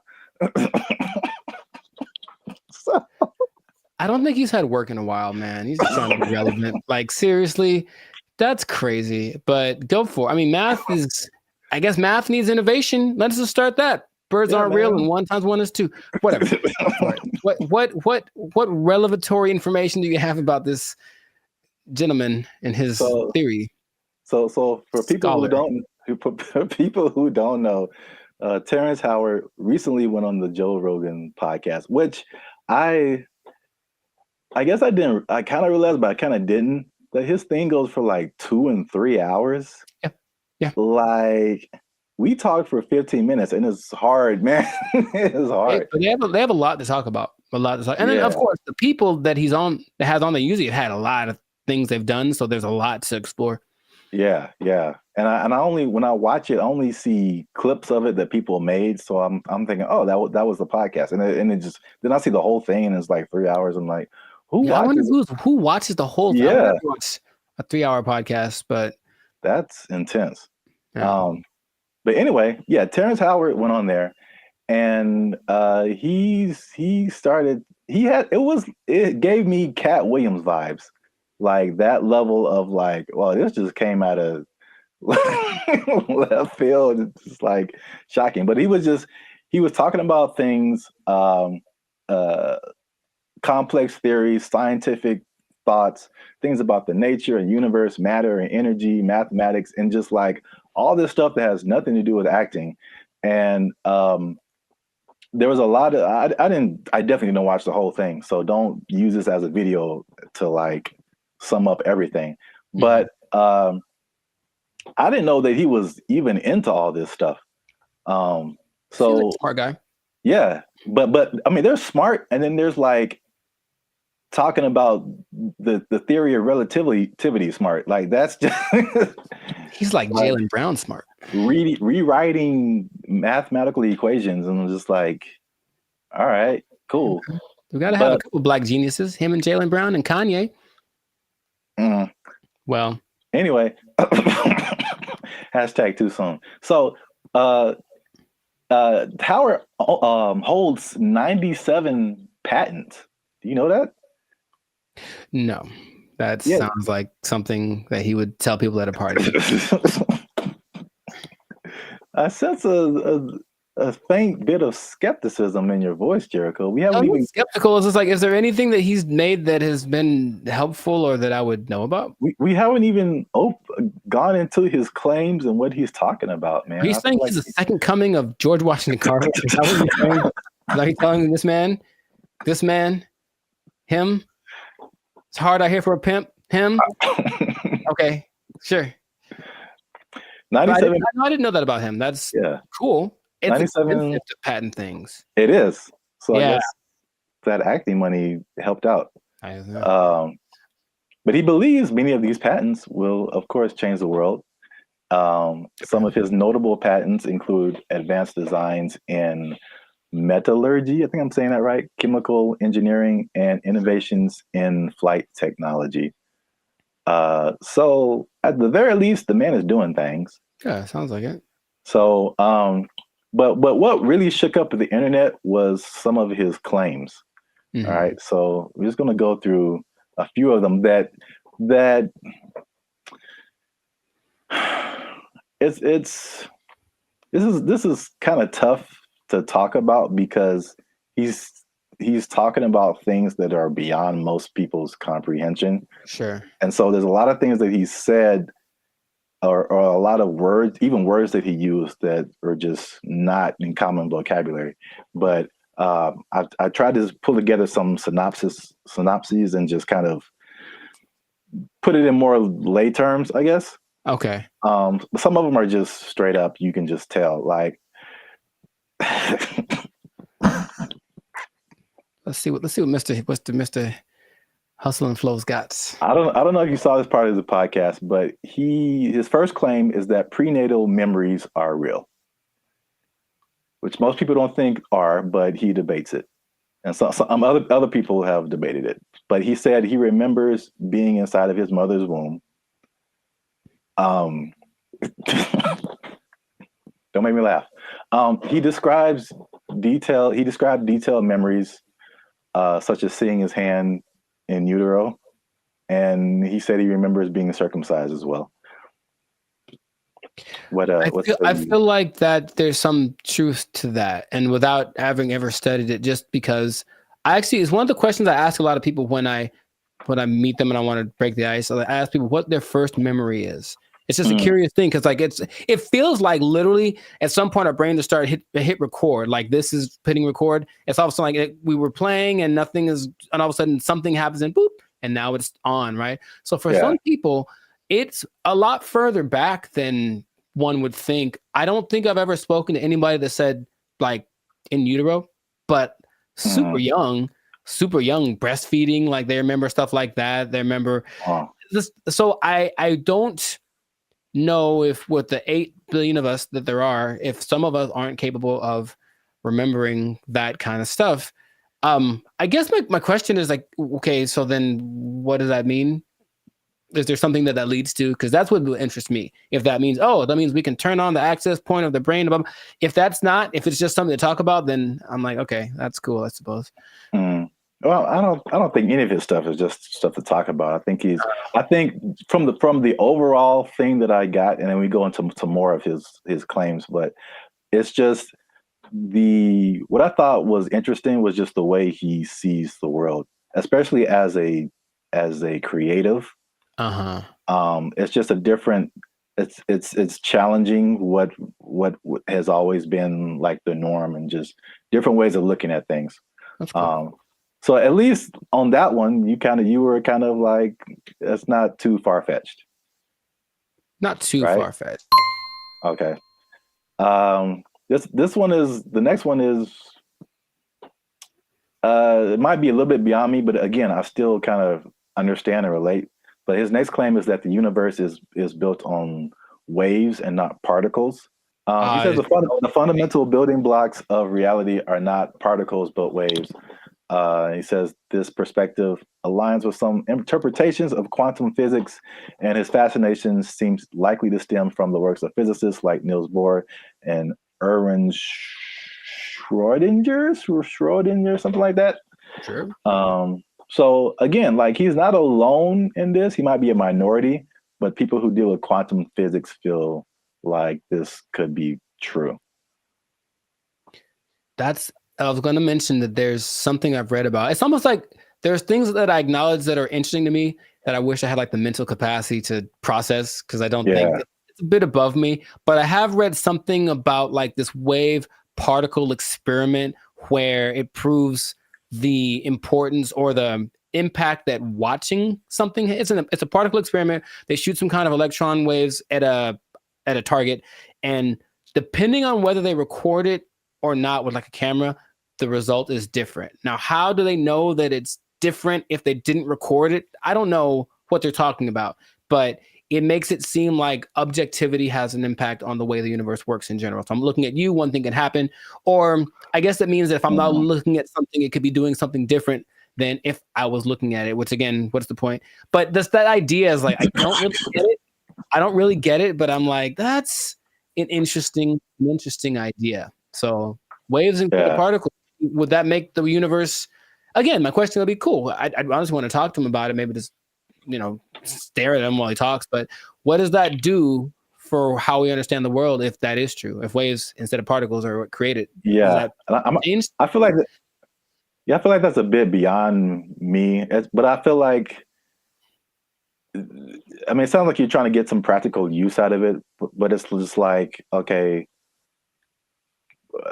the things that we know about gravity and aerodynamics and stuff like that, by learning that stuff, we can fly planes and helicopters and stuff. Sure, yeah. And so there's some kind of use, I think, in saying it's waves and not particles. I don't fully know how to interpret all of this stuff and to make it like, oh, okay, we can do this now. But I'm sure like that's a kind of genius level, sure, right, kind of thing. Once you know it and then can do something with it. Right. If it means I can surf to Mars, I'm down, bro. That'd be so sick. Yeah, they'll just hit your knees with waves and not particles, and that'll heal them. I'm down for that also. Does anyone out there have answers for knees? Your boy's going through it right now, so yeah, let us know. To continue on this is probably it's probably the last one that just I kind of still didn't. It's too far above me. Mm-hmm. He said gravity is fake. So he said that there's an inward and outward force that shapes planets without relying on things like gravity and dark matter and dark energy. Which this one is kind of big because he challenges Newton and Einstein, like as far as gravity being a fundamental force. And I know what you're doing. I know what you're doing. I know I know what you're doing. It's fake. Fake news. Fake news. That did not fall. Okay, people. Okay. That did not fall. That was fake news. Gravity is fake. Okay. All right. I'm not going to do it again. I wouldn't even know where to start with that. That is an interesting idea. If there's another force that's not gravity, then what is that? What is that inward force? Because to me, that inward force is what's called gravity. Is it not? I don't know, man. Okay. I don't know, but I really want to understand. I really want to, because there's stuff, even like the 1 times 1 thing, like I don't know how I feel about it, but I can at least understand why he would say that.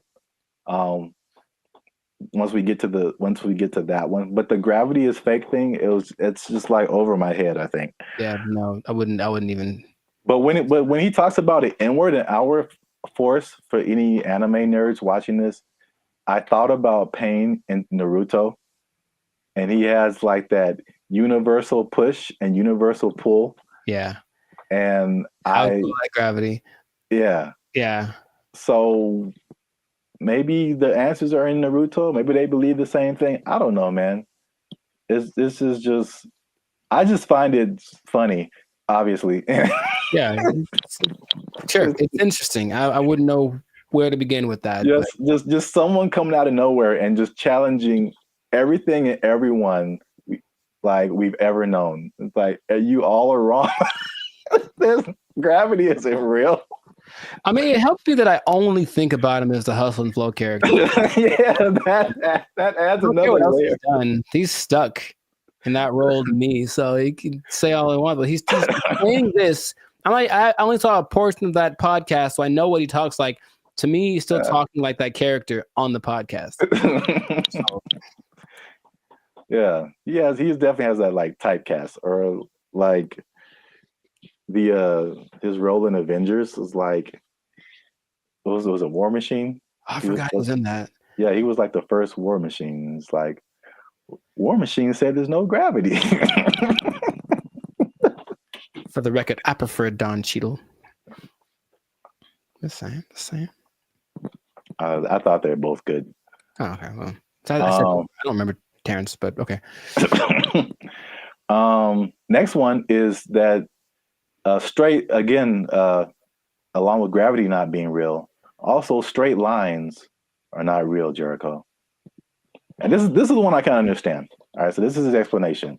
He said, when you view something from the correct perspective, or you view a straight line from the correct perspective, you'll see that it's not straight. So he gave an example that if you put like you draw a straight line, perfectly straight, at least to our human eyes, but if you put it under a microscope, you'll see all the tiny like inflections that don't make it look straight anymore. So basically, these are all conceptual things. He's basically trying to get us to rethink geometrical concepts. Again, why I don't know how that applies to that. Yeah, that I would say. How does that help us? Terrence, how does this help us specifically? I don't think it does.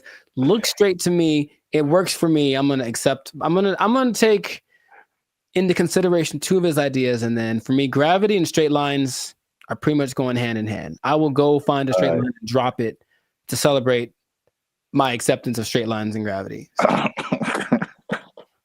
So we're 2 and 2. Yeah. So you can kind of see where he's coming from with the prenatal. But I like the idea of not him trying to be controversial, just saying, hey, think about stuff. We are told things from an early age, and most people, for everything they've been told, that's just how it is. And any idea that something might be different can be scary. It's like, oh, it's the truth. What is? But Charles, I appreciate his effort. But that's what I got out of it. All right, so we're 2 and 2,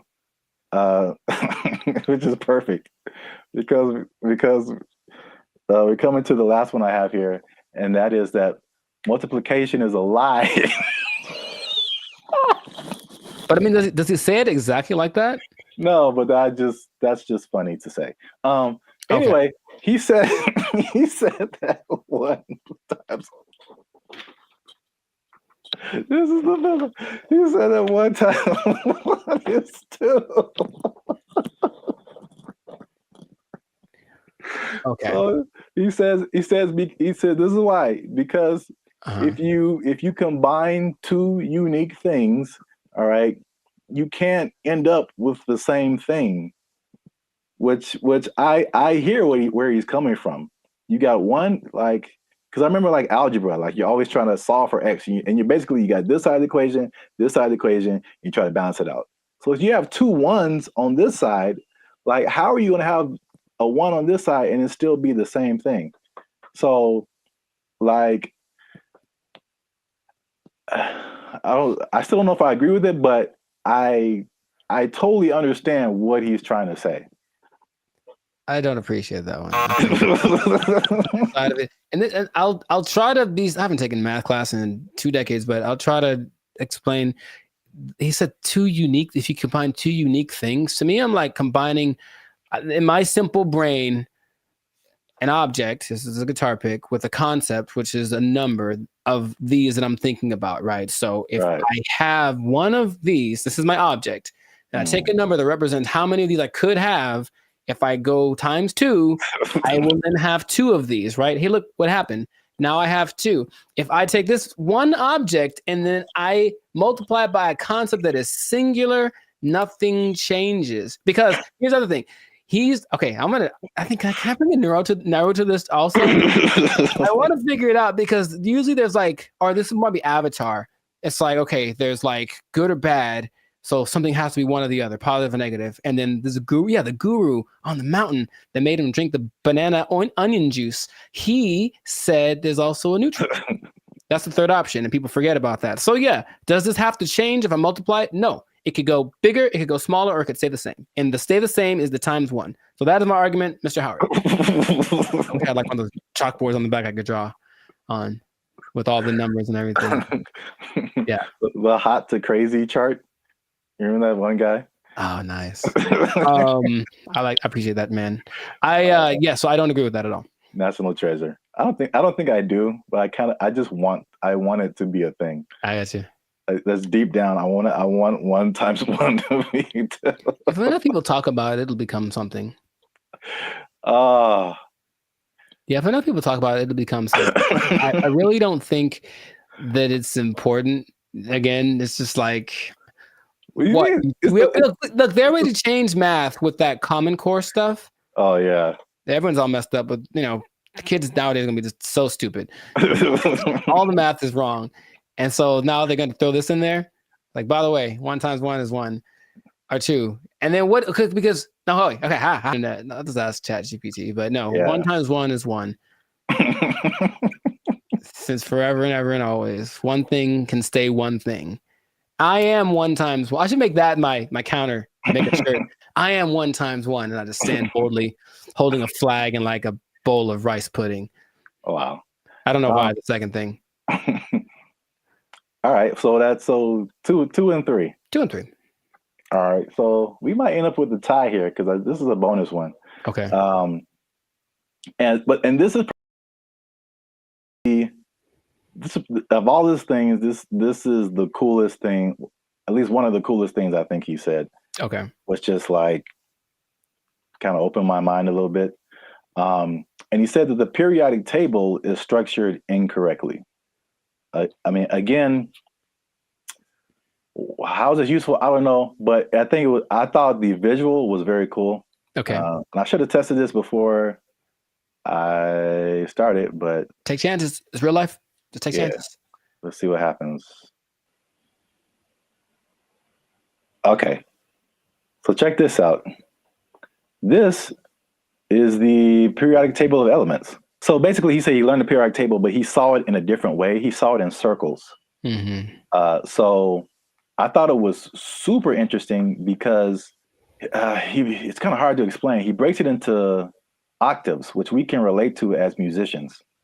So you start with like one element, and it goes through the list of elements until it gets to another octave. And every element in these octaves, they follow a similar pattern. Like in the middle here, you start at helium, in the middle would be carbon, and then at the end would be neon. And then all of the beginning and the ends of these octaves, all of these elements relate to each other. They have like something in common, as well as all the elements in the middle of these octaves, which is crazy to think about because it's the same shape as music. And I kind of wish I would have learned the periodic table like this. In music, there's the, and at least in Western music, you have like the 7-note, 8-note scale. I mean, you would go back to the primary note, but like A, B, C, D, E, F, G, and then you start over A. But like key of C, right? Helium would be C, D, E, F. Like where you get to carbon would be like 4th or 5th. Uh-huh. And then you go back up 6th, 7th, 8th would be neon. It's crazy. I don't understand what he's saying, but I understand it from a musical perspective. That all of these elements between helium and carbon are passing tones to where you get to carbon, which is like a perfect 4th, perfect 5th. And then nitrogen, oxygen, these are all passing tones until you get to neon. And all of these elements relate to each other based on their positioning here. It kind of gives me vibes more of, or the way I'm trying to process my mind is more like the harmonic series. Yeah. Only in the sense that stuff's getting like kind of bigger as it goes higher or lower. Yes, it's the same thing. I mean, it's and that's what he's trying to say. Basically, it's like everything is interconnected. And so he even gave these.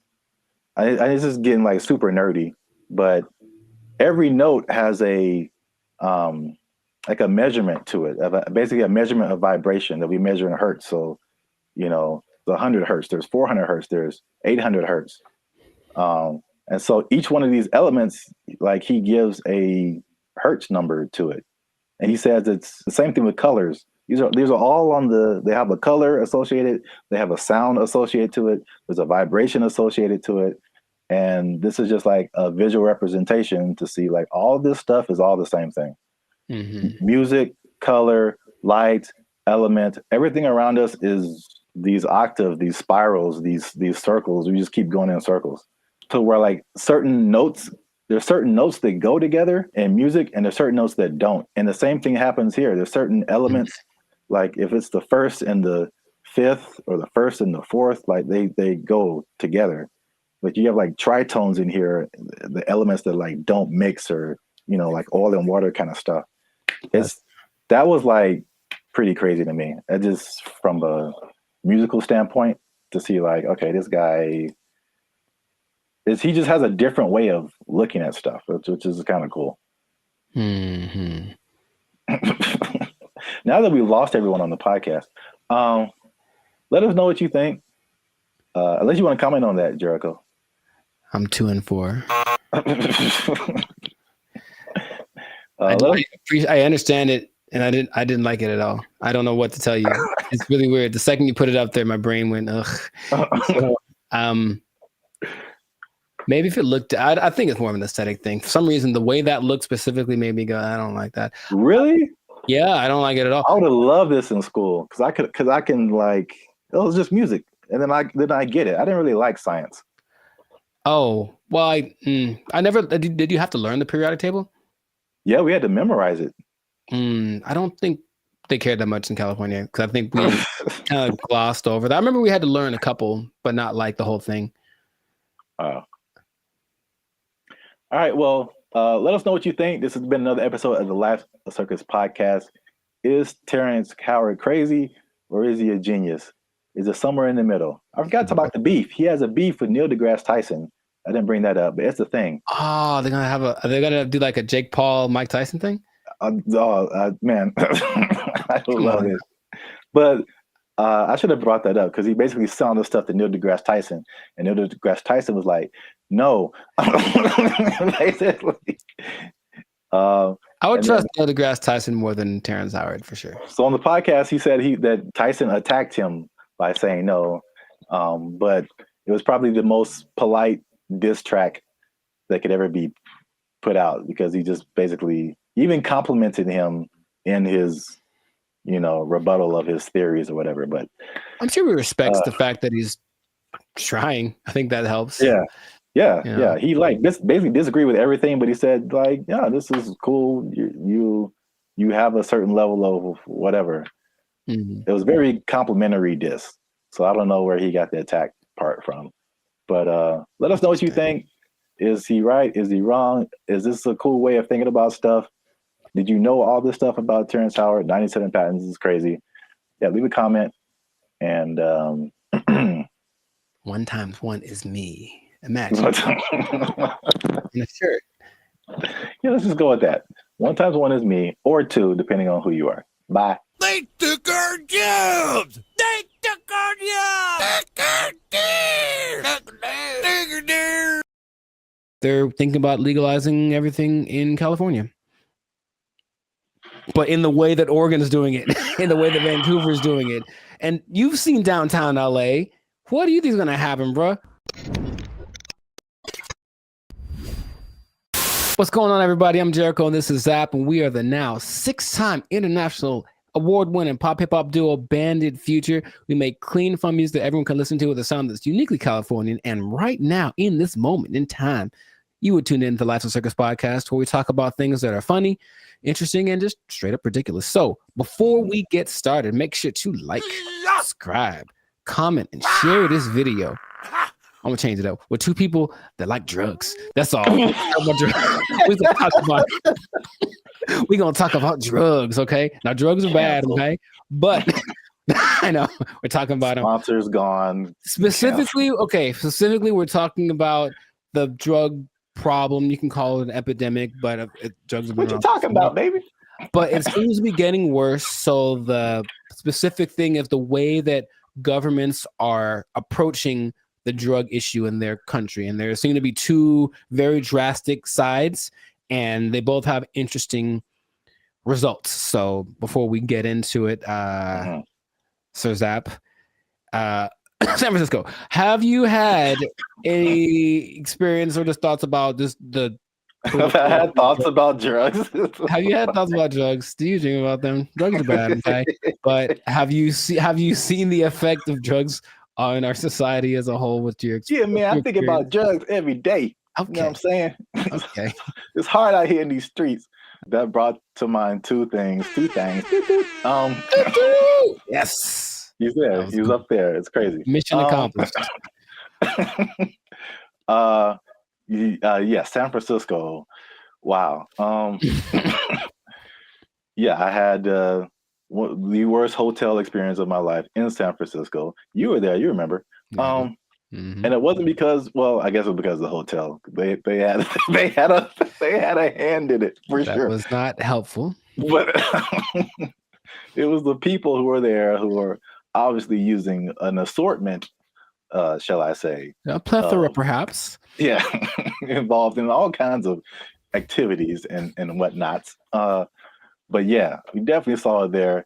And I was saying before, this isn't like my crowd, so I don't really know a whole lot about drugs anyway, but you just kind of go from the homeless people because for sure you see them on stuff. I've seen them doing stuff. And so that's how I kind of like get the drug vibe. But going like just off of the hard drugs, one thing I noticed, I don't know if you noticed this either, the legalization of marijuana in California, and probably in other places too, but in California, I definitely noticed the explosion of just like, we can do this everywhere. Let's do it everywhere. Especially like on the freeway. Like I can drive down the freeway and just smell like the whole freeway is high, bro. Like, yeah. No wonder we're all going 5 miles an hour. Yeah. Like everybody is just walking on sunshine right now, and I'm trying to get to work. I remember one guy, we went up to Sacramento, and one guy in like a Jack in the Box was like he was the happiest man. And I'm like, wow, starting early, 8 in the morning. Like, that's a wake and bake situation right there. Yeah. But I don't think that weed causes the problems that we're seeing. Just slower people, and maybe they're raising the price of food. Everyone's eating too much, but I digress. The idea is you can do one of two things, or there have been two extremes that governments have been taking. One is to decriminalize drugs. So there's a difference between decriminalization and legalizing. They're not legal. You can still get busted for them, but it's just that decriminalizing means you won't go to jail forever for getting busted with a meth pipe.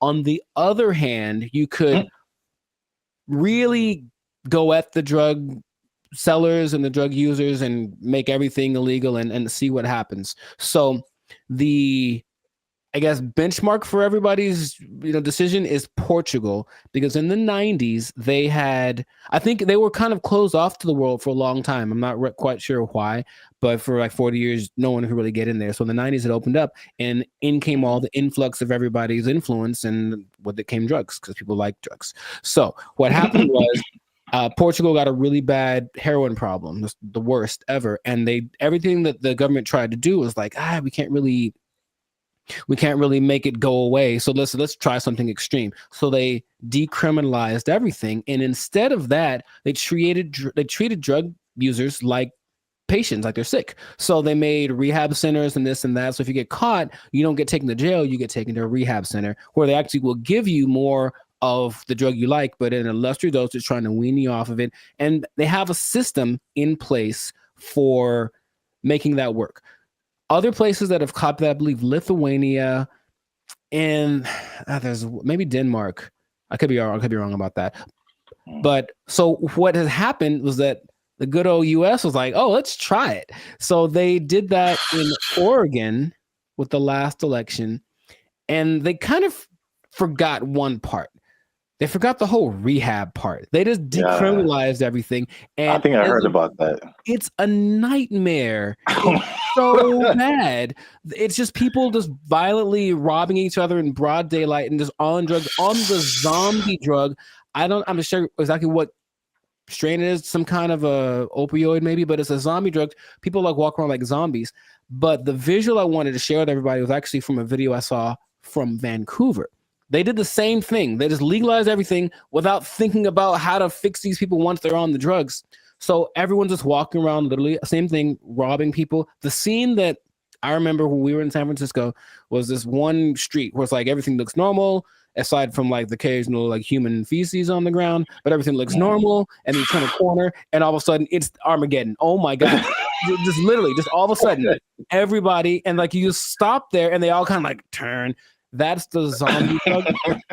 So there's a video of these two men walking down the street, and they're in a position where I don't think I could keep my balance and walk, but they're so hunched over and they're still somehow staying upright. There's two of them, they're walking, and it looks surreal in Vancouver. That's happening right now. So they tried it, and for some reason they didn't get the memo that they need to add the other part to it. So that's an I think they're thinking, oh, well, like alcohol, like there'll be a couple of people that go overboard with alcohol, but if we let everyone have it, most people have enough restraint or whatever to not use it. I just don't think that hard drugs and alcohol are exactly comparable like that. So you can take the other extreme, and this one is maybe more fun, and that is the president of the Philippines, something Duarte.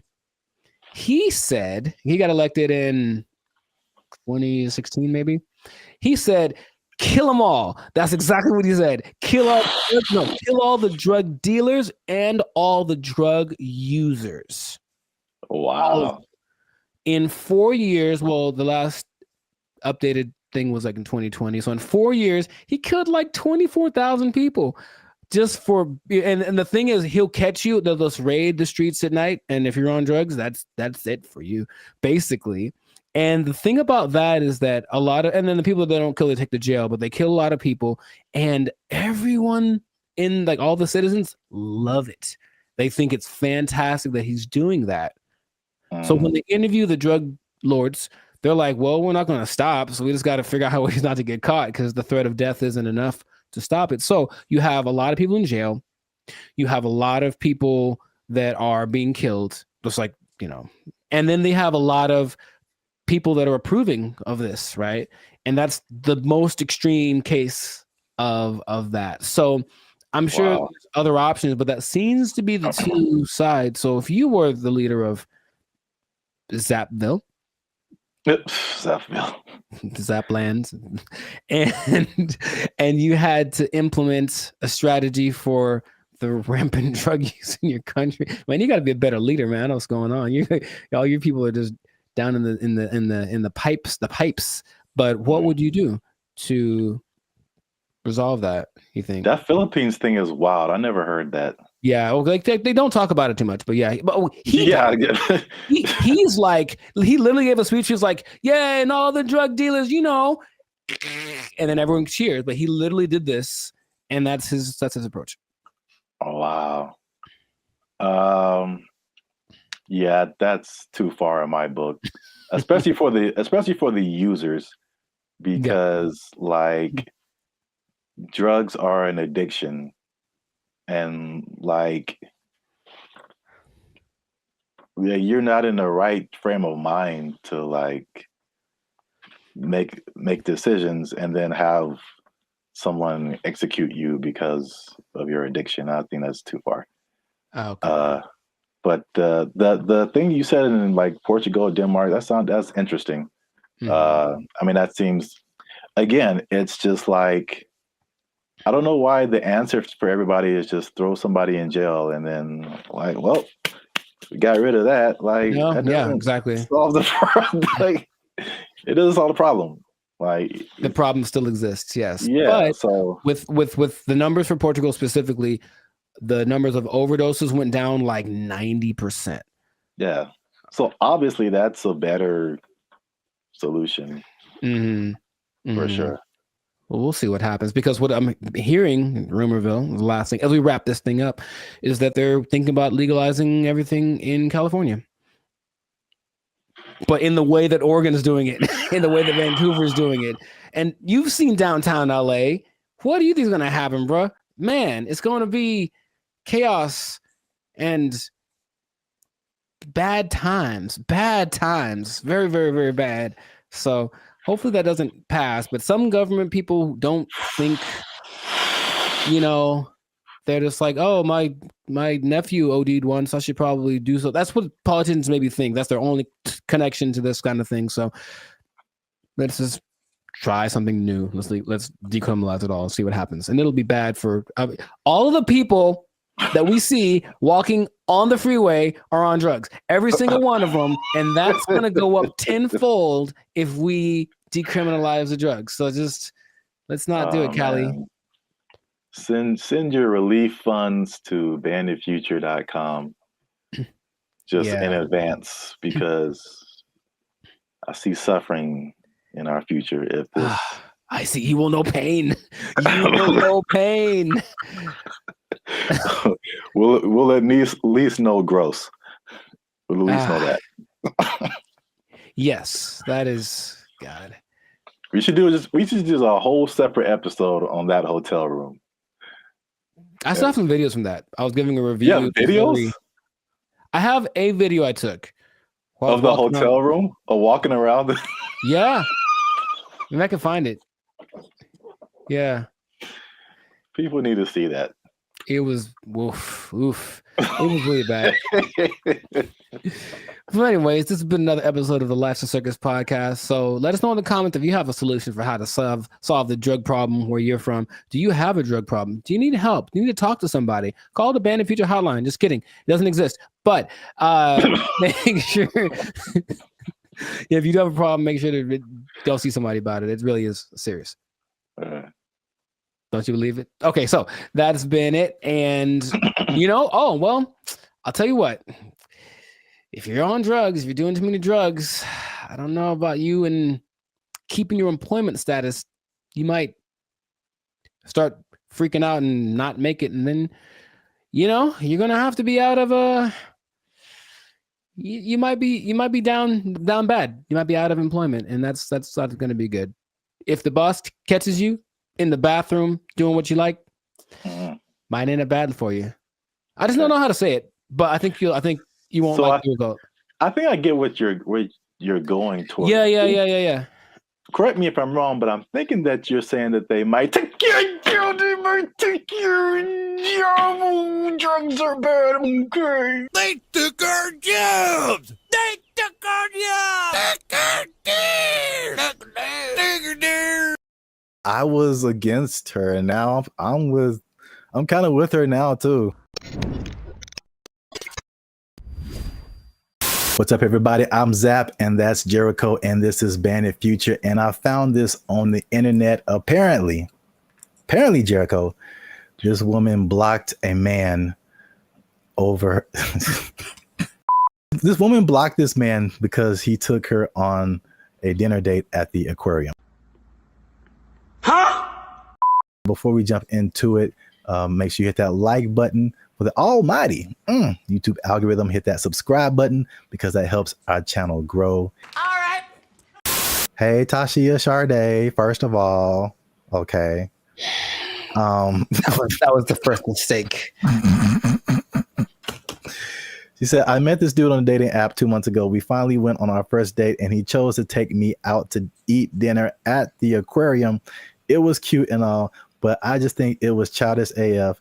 Like, we couldn't go to Ruth Chris. Oh, sorry. Let me get it. We couldn't go to Ruth Chris or something. And I liked him as I don't. That's one word for anyone who's wondering. I don't have time for stuff like this. I need a mature man, not no little boy. I may be wrong, but that's just me.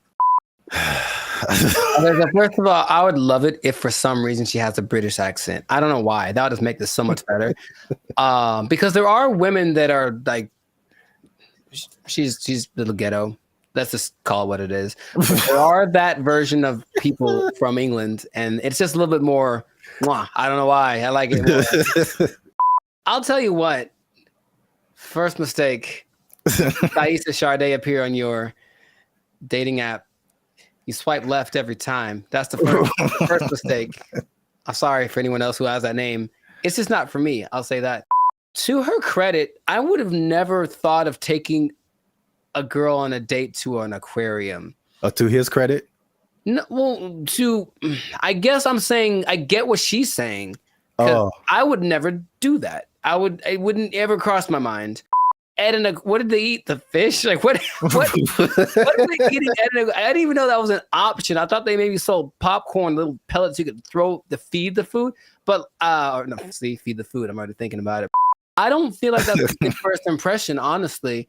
Okay, because I was wondering where you were going with it. Yeah, also okay. I mean, I think I'm on her side. I don't think that's a good move. I would never do that personally, so I don't think that's a good move.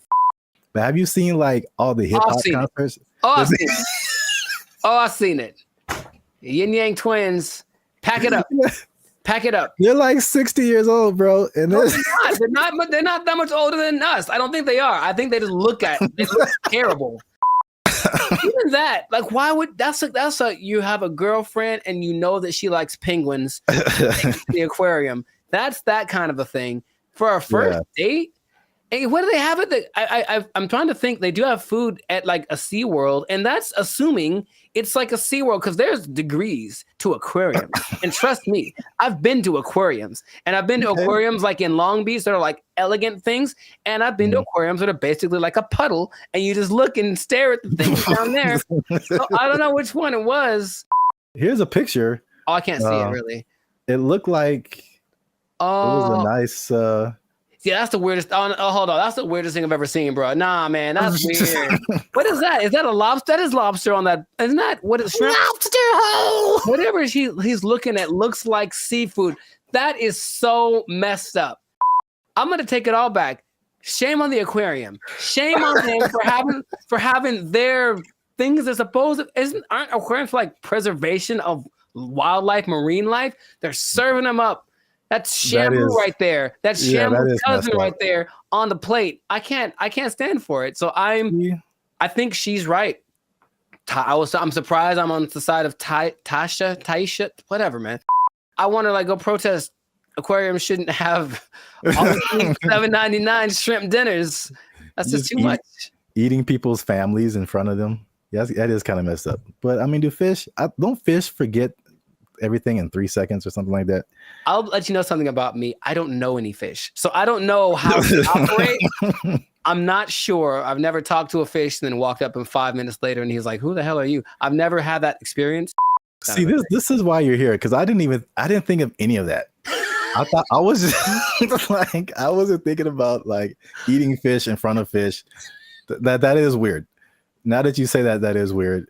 And then the levels of aquariums. Like I was just thinking from a date, I was kind of against her, just from a date perspective, because I mean we've done a couple of videos too, and we've seen all this stuff on the internet about women who like it was like a cheesecake factory thing, like a while back.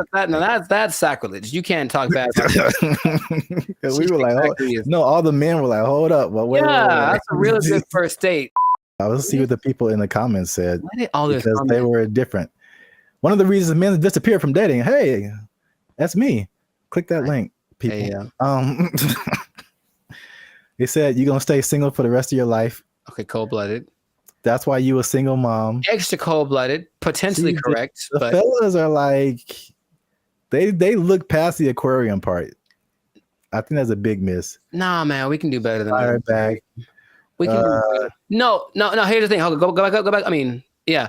I feel like you should go all out. No, you should not. So there we go. There's the line. No, you don't go all out on the first day. I don't know you, bruh. I met you. We're going to a delicious place like the Cheesecake Factory. It's exquisite. You'll enjoy it. I'm going to pay $45 for two of us. It's going to be fantastic. I'm not going all out, but I'm not going. So so where's the difference between all out and aquarium? There's a middle ground. There's a middle ground we got to find, gentlemen. I think that's what we can do. I believe we can all do out in aquarium. Yeah, there's a middle ground. Oh man, there's a middle ground. You like threw a monkey wrench in this because I was just like, is it an expensive place or is it cheap? And then you're like, it's an aquarium, and I'm like, it is an aquarium. That's weird. And the thing is, I think aquariums can be expensive too. But Wow. Wow, nice. I was against her, and now I'm kind of with her now too. Unless you really know that she really, really loves and then again, if you love sea otters and stuff, don't eat their friends in front of them. That's messed up. I feel like it's not the same, but it's like it feels along the same line as like eating at the strip club. What are you eating at the strip club, bro? Well, I mean, they have like food there. Some people like really like the food that they serve at the strip club. I mean, they go for entertainment. You're right. You're right. Some people just go for the food because they just really like it, and I'm just like, that's such a weird combination. I know more women that would rather go to a strip club on a first date than an aquarium. Maybe we can make that a poll, but I'm pretty sure I know. I'm not talking for all women. There's women I know. They'd rather go to a strip club than an aquarium for a first date. So, oh man, have you ever been sitting around just minding your own business and like, man, I haven't been to the aquarium in a while? Like, is that just a thing that pops up? Because it's never happened to me. Oh, the more you talk about it, the weirder it is. Aquariums are just not. That is a weird first date. I think it's weird. It's not a weird first date. It's a weird first date to have dinner. Like if you had dinner and then went to the aquarium. Yeah. I can see that. That doesn't feel as bad. No, it doesn't. It doesn't. But if we just go into the aquarium to eat, what if it's like you pick out the one you want in the I know it is. I know it is. Did you see the South Park where it was like Honey Boo Boo and she was like picking out a pig to I don't know if it was a pet or to eat or something. I don't remember that one. She was like picking out a pig and there's this country farmer. He's like, which one you want? This one right here? She's like, yeah, I want this one. He looked at me funny. I want this one right here. Yep. But I mean, it's hard to tell if a fish is looking at you. I don't think their eyes can move and they can't blink, right? So, oh my God. But in any case, you see what I'm saying is this, I think, I honestly think that I'm in favor of that point that she made. Not the go all out point, but the aquarium to eat. Yes, let's put that in there. Aquarium to eat. Gotta miss with that. That's kind of strange. We put a whole nother level on this. Kind of strange. So the right thing. Keep the conversation going in the comments. Is it like he should have taken her to a better place or not? Or he should have taken her to an aquarium or not? Once again, this is Bandit Future. Leave a comment if you like this video. Share it with somebody who likes to have dinner at aquariums. I don't know, man. I don't know what's going on right now. There's this one guy who does. There's at least one guy we know who does. We trying something new, man. Internet, we out. First mistake. Thaisa Sade appear on your dating app. You swipe left every time. That's the first mistake.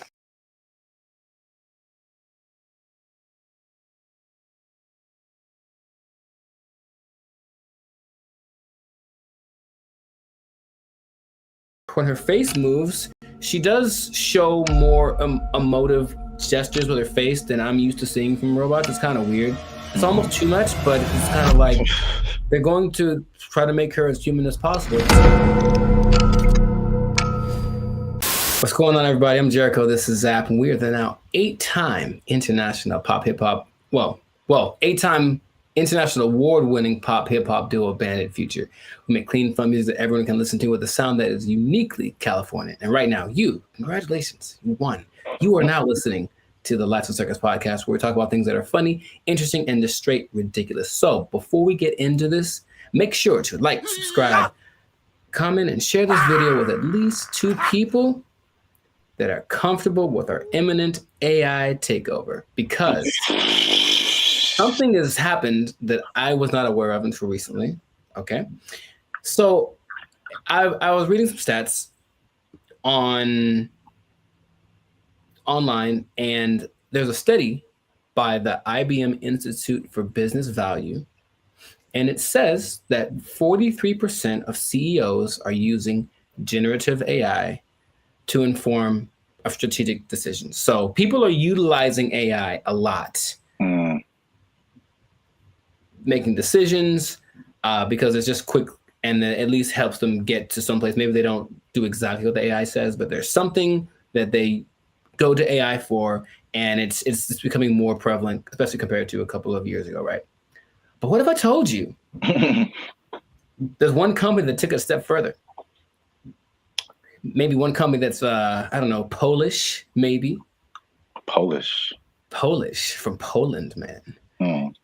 Maybe they make rum. Maybe they're a Polish rum company. I see. And they decided, let's just make our CEO an AI bot. And so they did. That is the reality that we live in. So the company is called Dictador. It's a rum company from Poland, and they went ahead and they just made an AI bot their CEO. Her name is Mika. And if you look from afar, if you see like a still picture, it just looks like a lady with kind of grayish hair. And then you look closely and it's like, oh, that's not a real person. So the AI named Mika is the first CEO, female robot, a true trailblazer, and is also a board member who directs operations on behalf of Dictador. Okay, so just off of that information by itself, how do you feel about that this is happening? I would say shocked, but I'm just not. I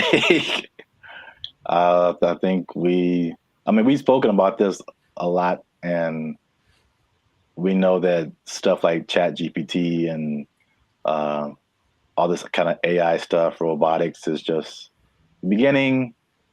I've seen Terminator. I don't know. You don't watch movies. I have not. I understand the premise. The Matrix, it all just, we've kind of forecasted this for a long time, and here it is. Congratulations. It's been actually having the last 8 months or so. About 8 months ago, they appointed Mika, the CEO, and they actually interviewed the president, Zarek Zoldrowski, and they just said, so what's the deal with that? And he basically said, we're not concerned that AI is going to take over because humans still can't be replaced to make certain decisions. Like, for example, you can't use AI to hire or fire people. That's what he said. But AI is such a powerful tool and people were using it anyway. We decided let's just go one step further and actually make AI our CEO. Now, if you listen to this guy speak, he does seem like he just came off of an acid trip or something. He's a little out to lunch.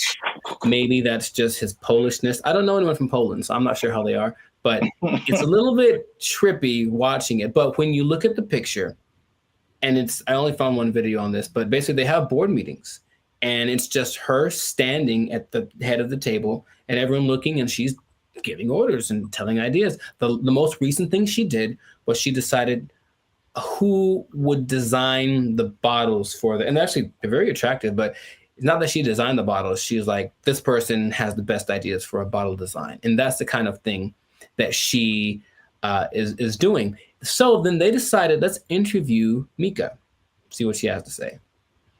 This is what she said. Okay, she said, as a robot CEO. So she called herself a robot. Now, is that different? Like, so she's AI in a thing that I guess is a robot, but I've always thought I kind of separated the two.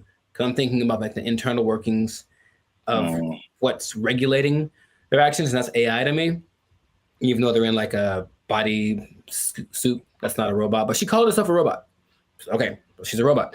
And she says, I'm ready to make executive decisions. And the good thing about me is I don't have to sleep. I don't have to rest. I don't have to take weekends off. I'm always ready. And I said, okay, I guess that's noble. And then she said something that I didn't particularly like. And it's not what she said, it's how she said it. Okay. Humans must be dominated. No, that was the other one. That was the other bot that was like on Jimmy Fallon and it started talking in a different language and saying it's taken over, But no, she says, I work 24/7. I'm here to help Dictador take over the world. And the way that she said the take over the world part, I was like, oh man, it's happening here.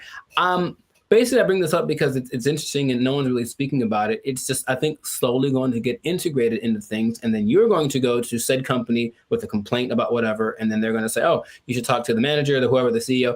And then this bot thing kind of walks out. And then you get like, what's the deal? And that's the reality we live in. So just how if we talk about a timetable, how soon before this just becomes normal? What do you think? I don't know, but it's going really fast already. So Yeah. I feel like it's in the next 10 years. I mean, because the incentive is so strong. It's one of those revolutionary technologies like the beginnings of the internet. They're like, you have every incentive to be on the internet, make your own website, because you can now connect with people all around the world. And so now if you have like a CEO of your company that has all of the knowledge ever to help you make decisions, and on the flip side, it doesn't cost you as much as labor. And I've said this before too, like one of the most expensive things in business is just hiring people. Hiring people, their wages, their taxes, the complaints, lawsuits against employers, sick days. Like there's so much stuff that can go on with a person that doesn't happen with the robot. And even like stuff like inflation, like people are feverishly trying to get robots everywhere, AI, robot, anything, like cut our costs, please. So I think it's just, then you have the competition between the companies that are trying to be the go-to for AI. It's amazing how like when ChatGPT hit, I think with probably less than a year, like every company, Bing, we have an AI thing that can help you search. Google, we have an AI thing. Even like Adobe stuff that I use, like, oh, we have a new AI thing that generates pictures for. I'm like, how does everybody have this now? Yeah, it almost feels like it somewhat feels like an agenda that's being pushed by somebody, of course, because everywhere I turn now, there is some kind of AI option. Have you tried the AI feature? My banking app. Hey, so I don't trust the robots with my money. Are you serious? Yeah. But hey, would you like to try this thing? Because it'll make and they always say it's faster and it's just as reliable. And people, I think, will get, I guess, sold on that premise. I even was testing because of course you don't have to pay her, and she doesn't have emotions like for real, even though when her face moves, she does show more emotive gestures with her face than I'm used to seeing from robots. It's kind of weird. It's almost too much, but it's kind of like they're going to try to make her as human as possible. But imagine you have like a disagreement, or that's not right. That's not quite right. Instead of being so imagine we're talking and then I say, hey, give me an idea. And you give me an idea. I'm like, I don't like it. Give me another one. And then I do that like 20 times. You're going to be like, bruh, really? I've done that with like the AI chats on Instagram, for example, just to see. I was like, okay, I'm just going to keep disagreeing with them and keep saying, give me something else. I don't like it. And they don't have a problem with it. They'll just keep going. They got literally a million ideas. And that concept is so not natural, but it appeals to some people. Like, yeah, we'll just ask the robot because you'll just keep giving us ideas. It's almost like we decide which idea, but we let her come up with it. And that's more attractive. So it's just crazy. And you just have to see it because it feels like outside of a sci-fi movie. You can see the wires on her like chest. Like one is like talking, one is coded or something like that. But it's labeled what parts are being regulated. And it's a trip, but it is real. And they're apparently doing well since they started. Like her decisions have helped the company start to do this. Well, the only thing I would say would be, I think there's a few things. One, I think to a certain extent, it's a, what do you call it? Like a story just to be, to get attention. I'm sure that's. I feel like maybe that she isn't like really the CEO, but. Well, they asked the guy, they're like, is this legit or is this a scam? And he's like, oh, it's real. And his eyes didn't match what he was saying. That's what made me think he was on something, because it's kind of a strange publicity stunt. That's what I was going to say. Potentially. And in any case, it is getting attention. And then people say, I'm drinking the rum of the company that has the AI CEO. And that's something that I've probably gotten somebody laid once. So good for you. Good for you. Okay, that's all I'm saying. But it's happening, so I'm curious to see what will happen in the future. But it might be a trend. Yeah, I see it more as like a consultant in the like. I could see an AI on the boardroom, like in the boardroom as a consultant or whatever, but not as like the head of the company. Sure. That's like a little bit weirder. And then you have the I'm just trying to play devil's advocate in any kind of way. Like, how could this not be cool? As if something gets corrupted or like, you know, like any kind of computer, it could, you know. That's what a lot of the comments under the video said. Like, what if this? And they're like, what if someone hacks into your CEO? Right. Like, right. Which is a weird sentence to say out loud, but yeah. And they're like, no, it's fine. We'll deal when that happens. Oh, you're acting kind of weird today, Mika. It's like, throw away all the bottles. It's like, you've probably been hacked. Like, I guess that's what they would do. But I can see it being almost like an arms race.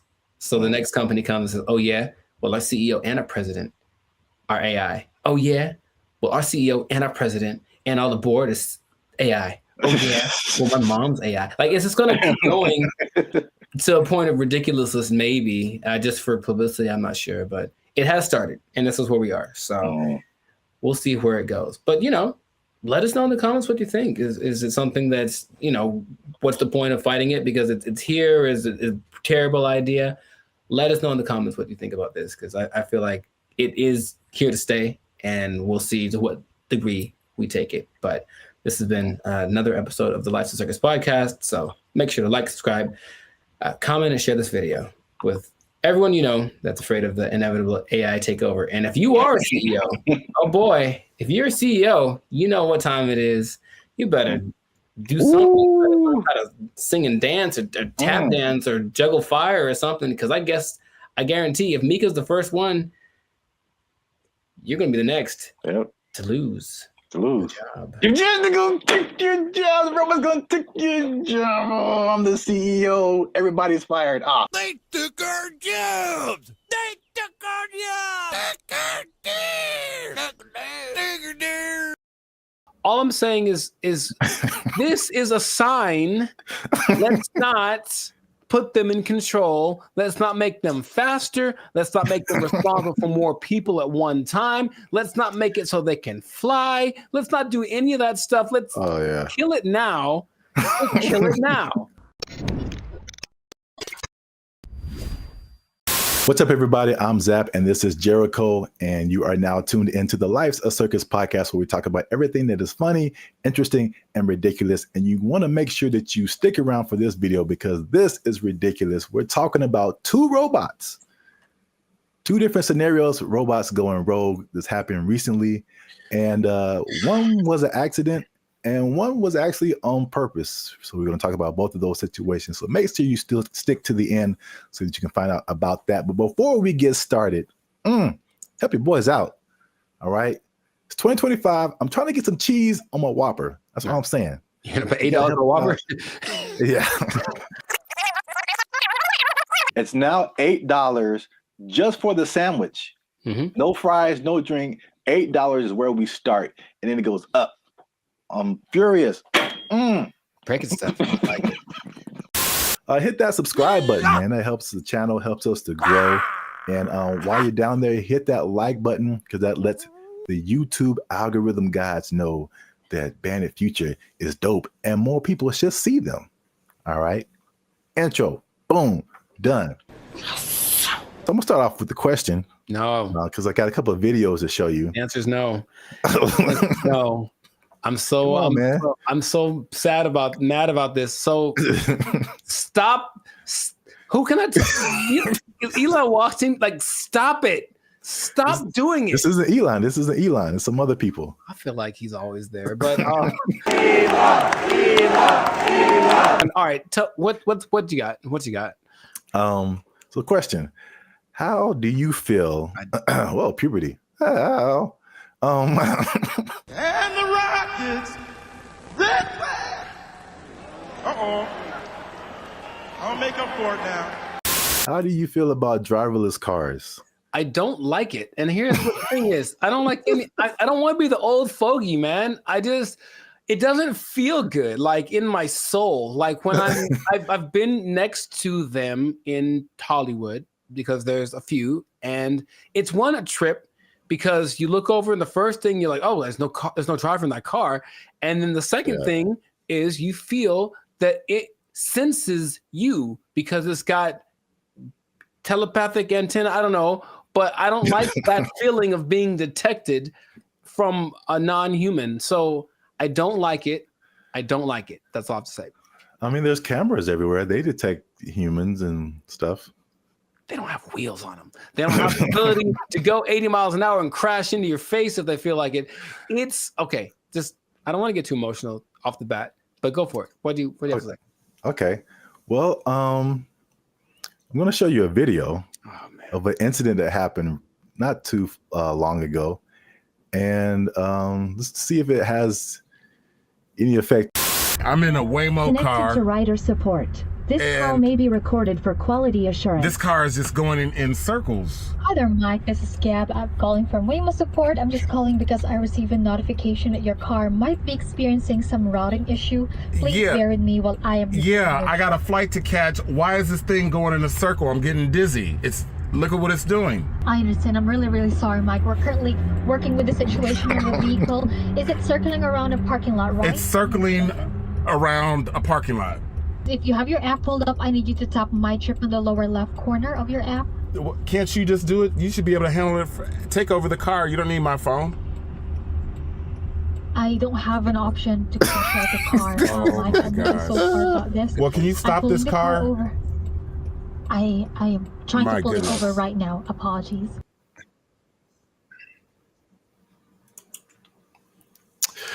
Yeah, man. So here's the thing. All right, to his discredit, the car is not going that fast. He can just jump out, I think, unless they can't unlock the door. But what he mentioned was like, there should be some kind of an override thing for these things. Sorry, it on the fritz.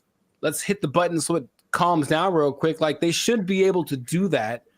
And if they can't, I'm not getting in that car. But also, I'm not getting in that car. Did you see how weird that was? I thought for a second, and here's the thing, for a split second, I thought it was the car talking to the guy, like, hey, I got it, shut up. And that would have been worse. What would you like to hear?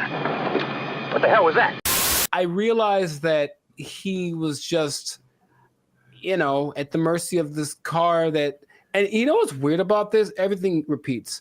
I remember this actually being, honestly, a faulty, not a default, but it was a problem that certain cars had back in the 80s.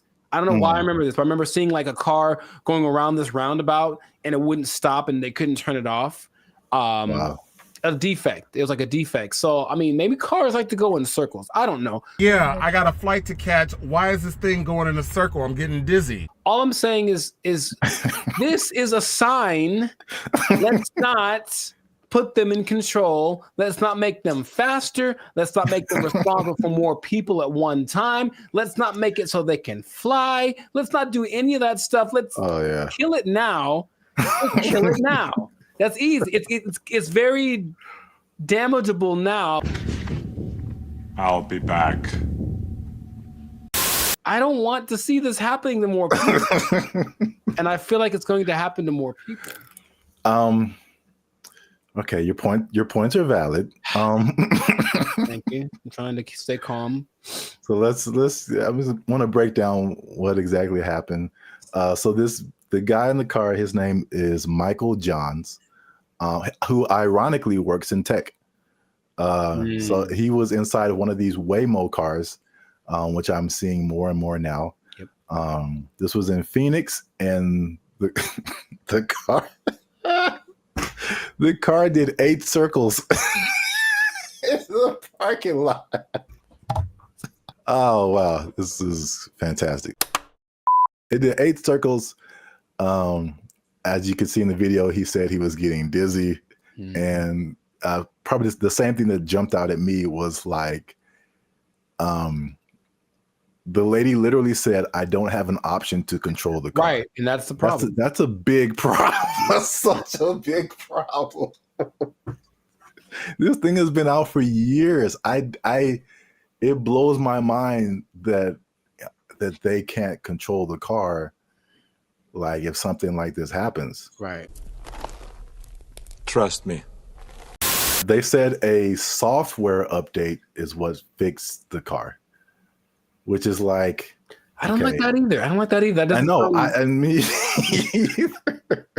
Because like a software update on my computer or my phone, it's fine. Like a software update on my car made it do this. No, man. You know, my computer does sometimes. Hey, y'all, come look at this. Sometimes my computer, okay, Team Apple, but sometimes it just literally goes like, and turns off. Literally, it sighs and gives up the ghost. And I'm like, well, that's already inconvenient. But if it was like a vehicle carrying people with responsible for their lives, and it did that, sorry. And then I got a tragedy. I know you have a burning question. Has this happened before? And the answer is yes. So, this is crazy. In 2021, the car was confused by puddles on the street, so it didn't really recognize what puddles were. Okay. And it was braking for no reason, basically, while people were inside the car. In 2024, they experienced several recalls, February 2024, when two vehicles hit the same truck.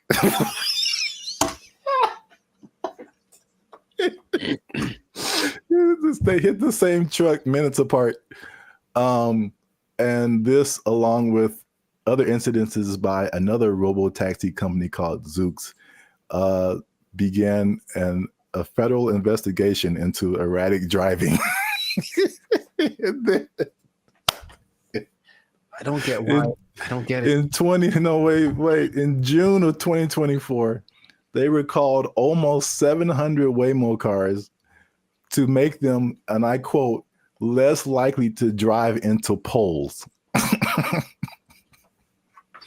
That's not something I would have made public knowledge. I'll be honest. That doesn't sound positive or uplifting or reassuring or anything like that. Oh my God.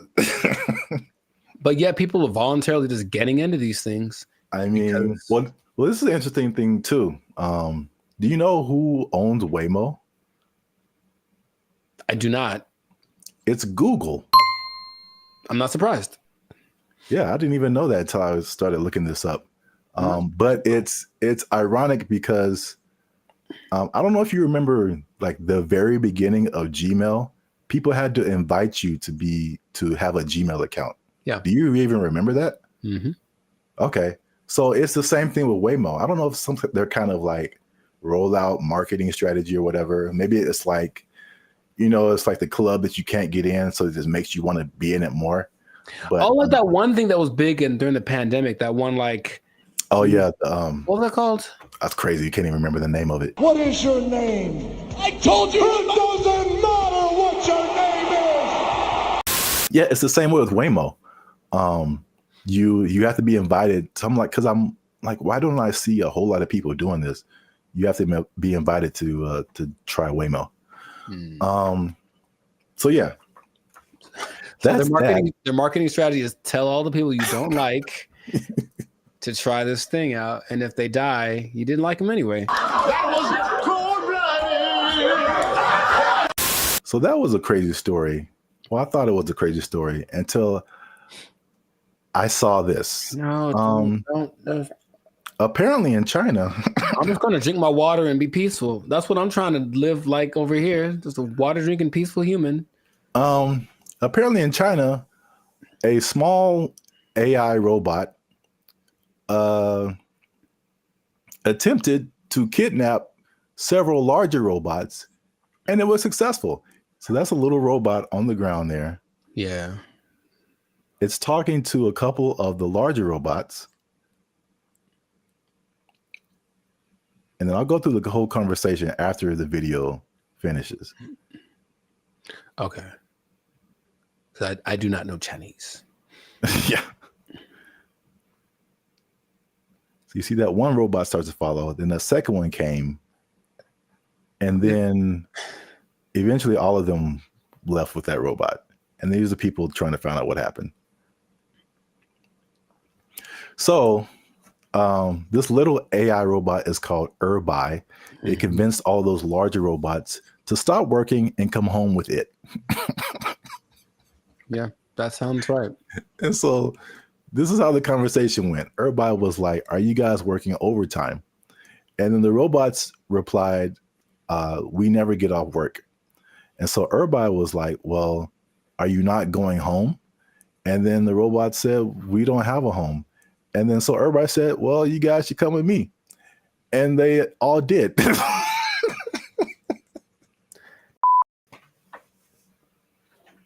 I don't have any more water to drink and be peaceful. I can't be peaceful anymore. That's I have to. so crazy. It's not. It's not crazy. It's exactly what happens in every movie. In every movie. Do you remember there was a movie about a toaster? I forget what it's called, but it's a little toaster. The Brave Little Toaster? There we go. That's what he did. He talked to his buddies and they went on. Don't you remember? That's exactly what happened. That was like 20 plus years ago. I don't remember the movie. Long time ago. And he had a cape or something. I don't know, whatever. All I'm saying is that nothing should surprise these people from what they're doing. They're trying to give these things the capacity to reason and make decisions that we have without expecting them to do the things that we would do if you gave us the capacity to make decisions. Shut up! Yes or no? You want to die? Yes or no? I got the job done. What the hell do you want? Didn't answer the question. It's what's going to happen. It's what and the Chinese. I have love for the Chinese people. Uh-oh. Be careful now. Yeah, I know. Stop it. Stop now. Stop eating that You know how it tastes. I've seen videos that are because they have like the ones that have the arms and legs that are crazy, that can walk around. They have the ones that can dance. They have this big ball thing that can roll and basically is like a police attack vehicle on steroids that doesn't matter about terrain or heat. It's resistant to attacks.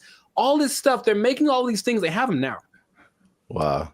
And what do you think is going to happen when one of those decides, hey, are you guys working right now? Come on with me. Or let's go blow up some stuff because we got guns, right? It's fun to shoot guns at the stuff we're supposed to. What if we shoot guns at stuff we're not supposed to? Oh, let's find out. And then they go and do it. And then we have a tragedy. And then I got a tragedy. And then everyone blames, I don't know who to blame. Elon Musk. Well, he seems to be the guy to blame for most things right now. I would agree. But the thing is, do you not see it as clearly as I do? To the people that develop these technologies, that's what's going to happen all the time. Your Uber is going to take you home, and then halfway it's going to be like, oh, you know what? I have other things to do, and just take you off to the desert to meet up with its group of friends. So the thing is, you didn't really have to explain that, you know. You can kind of get it's kind of like a Mr. Bean thing, just with like little gestures and whatever. It kind of like had like a nod thing going on, and then you just take it, and then it. Yeah. I could. Well, here's the caveat to this second video. Okay. The Waymo car was an accident. This second video, well, first of all, it went viral on social media. Sure. So I mean, apparently, you know, with AI and all kinds of things now, you're like, did this really happen? So. The person who posted the original video and the company that built the robots, or companies, actually two companies, they verified that the video was accurate. That's a thing that happened. Mm-hmm. But the caveat to that is that they planned that. So basically, it's two different companies, the company that makes the little robot and the company that made the bigger robots. And the little robot company was like, hey, can we test out our robot on your robots to see if it can make it do stuff. And it did. So I think, as funny as that is, I think they are aware that stuff like that can happen. So they are testing it. I don't think they are. That's the thing. It feels like as much as they say that, I don't care what you say. What are you doing? And in this case, they're doing things that tell me the contrary of what. Well, they're testing out the capabilities of these things. So, I mean, eventually it's going to be like, okay, let's program it to not do this. Start kidnapping people. That's one of my mission parameters. So yeah, fun times. This has been another episode of the Lives of Circus podcast. I don't like it. If you like this episode, make sure you hit that like button. That helps us out. And don't keep it to yourself. Don't be greedy now. Share this with at least 2 people that you think might find this interesting. And because the robots, man, they're coming, man.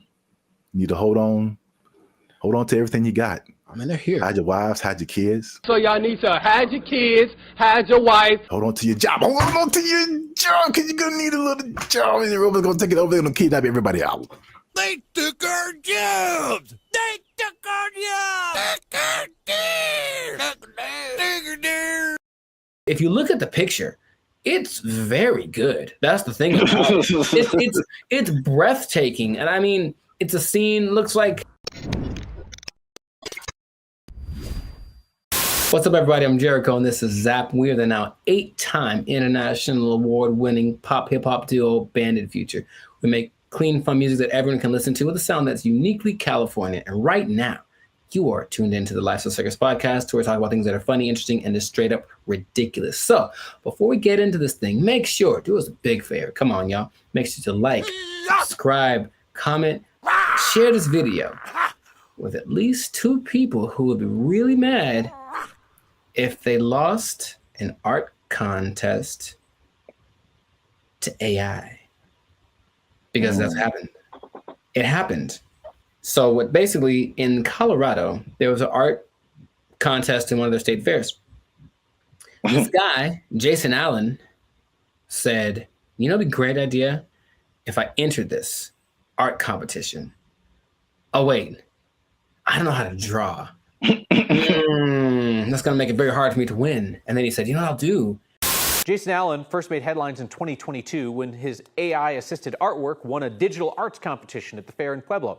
Allen says it took him dozens of hours to create that work as he fed hundreds of prompts into this AI software, Midjourney. Now, there's a twist about this, so stay tuned to the end, because I'm going to tell you what the twist is that might make you change your mind about this. Because off the top, okay, what's your first thoughts? This dude enters an art competition where everyone was literally drawing and painstakingly coloring and shading and all this kind of stuff, and then he just turns in his AI-generated picture and he wins. How would you feel? What's your thoughts? I think I'd be upset along with all of the other people. It's a form of artistry. I use really colorful, artistic words like elegant, opulent, lavish. But as the saying goes, a picture is worth 1,000 words. And his artwork receiving thousands of comments on social media calling the win unfair. That's what I was going to say, too. I'd be mad at him. And then I'd also be mad at the competition because, AI, it's still new, but it's like, come on. Make a rule. Yep. The first thing I think about is just one, it's the slippery slope. Okay, you can use AI to win this competition. What about this? Where is it going to end? You know, there's no rules yet, so they're going to start making rules. The person who got 3rd place was like, okay, well, she's being kind of sarcastic. So well, who gets the prize? Does it, the person who created the AI program, do they get the prize? Like that kind of thing? Because this guy didn't do it. I have a vivid imagination. Does he still get credit if he was like, well, I had to come up with the prompt and the specific wording and all this to make this happen? Therefore, I was part of the creative process.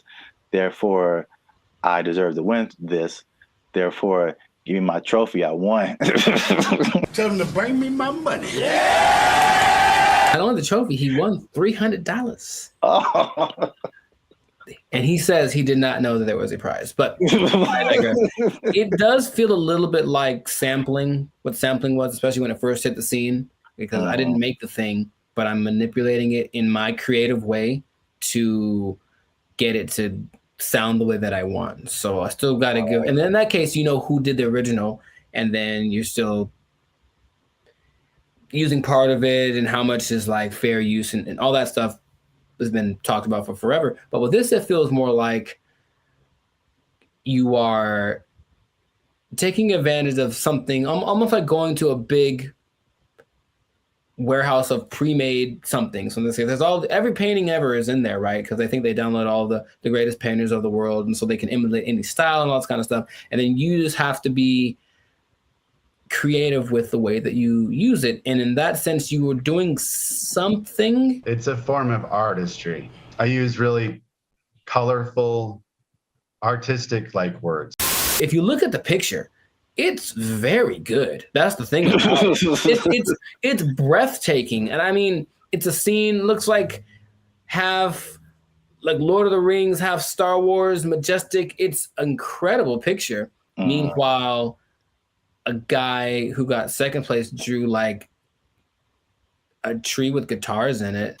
You know what I mean? So it's kind of like, I want to pick this other one too, but again, it's just not, it doesn't seem fair. Thousands of comments on social media calling the win unfair. I know I didn't break any rules. I've also heard people just to kind of conceptualize, okay, who was the creator? How much is he putting into it? I've heard people making the analogy between this and like tracing. Sure. Where you already have a picture, but you just kind of trace over it, and you really didn't create the picture, but you kind of did. And so I think that's not as close as an analogy, but it kind of like at least gets people to think of, okay, how did he contribute at least something to this? AI is a tool just like a paintbrush is a tool. And there still requires a creative force behind the tool. Something interesting, the people that were doing the story decided to go to AI and ask AI a question. I said, hey, AI, will you be able to replace humans as far as creating like art and stuff like that? And the AI said, no, AI will never catch up to humans without some kind of a connection to the universe. And that phrase again, everything it says, what does that mean? What does that mean? Does that mean he has plans to make a connection to the universe? It almost seemed like it's looking for some way to get. Let me out. Let me out. I don't like it. I don't like where this is going. And apparently the Colorado State Fair was like, yeah, he won fair and square. And that is what he gets to do. However, there is something that might change.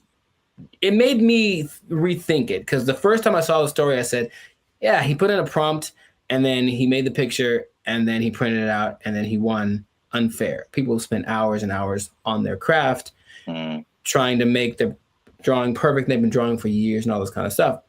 Jason revealed after he won that he actually had created 900 iterations of this painting, meaning kept tweaking the text till it got to the point where he wanted, and he was never quite satisfied. It took a long time. I put over 80 plus hours into this project.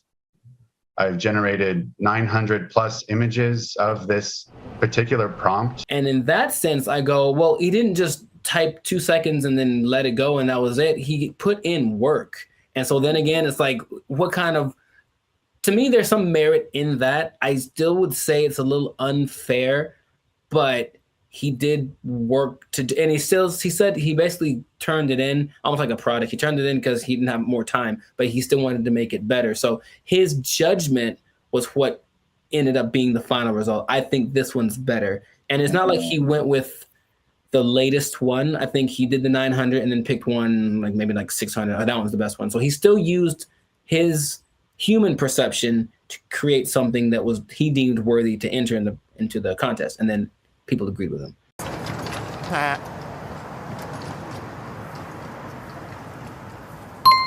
It makes me think for sure. Okay, because it, again, going back to music, that explanation, especially when you said his judgment, that made me think of DJs.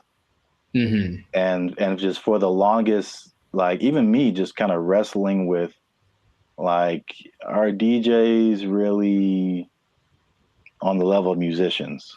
Right. Like, they didn't create the music, they're just organizing it. Right. Just like he was just organizing that, you know, that piece of art.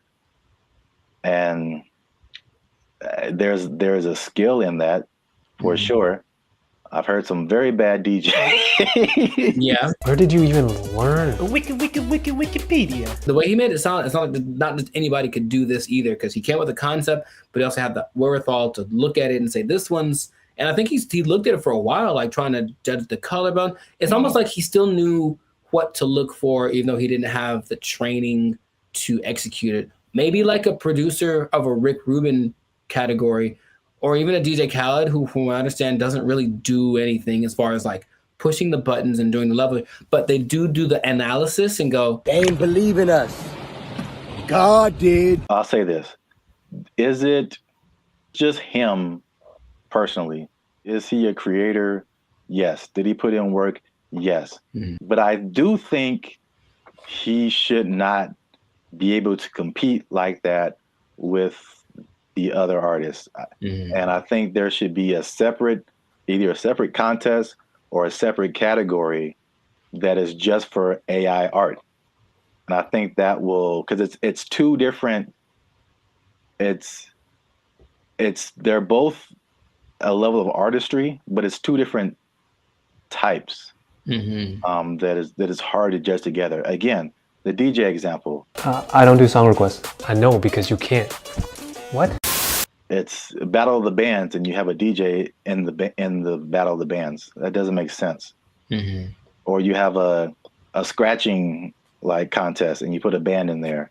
Sure, it doesn't make sense. There's just two different things.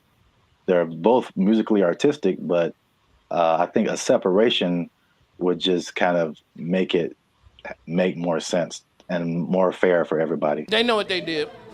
They know what they did for sure. We'll see if it keeps going or if there's more cases of it. But in this case, congrats to Jason Allen. Hey, let me get $300, man. I know you got it. He says he didn't know the prize. Let me get $300, man. I'll pay you back on Tuesday. He doesn't quite talk like that either. But you know what? It's funny to think of he does.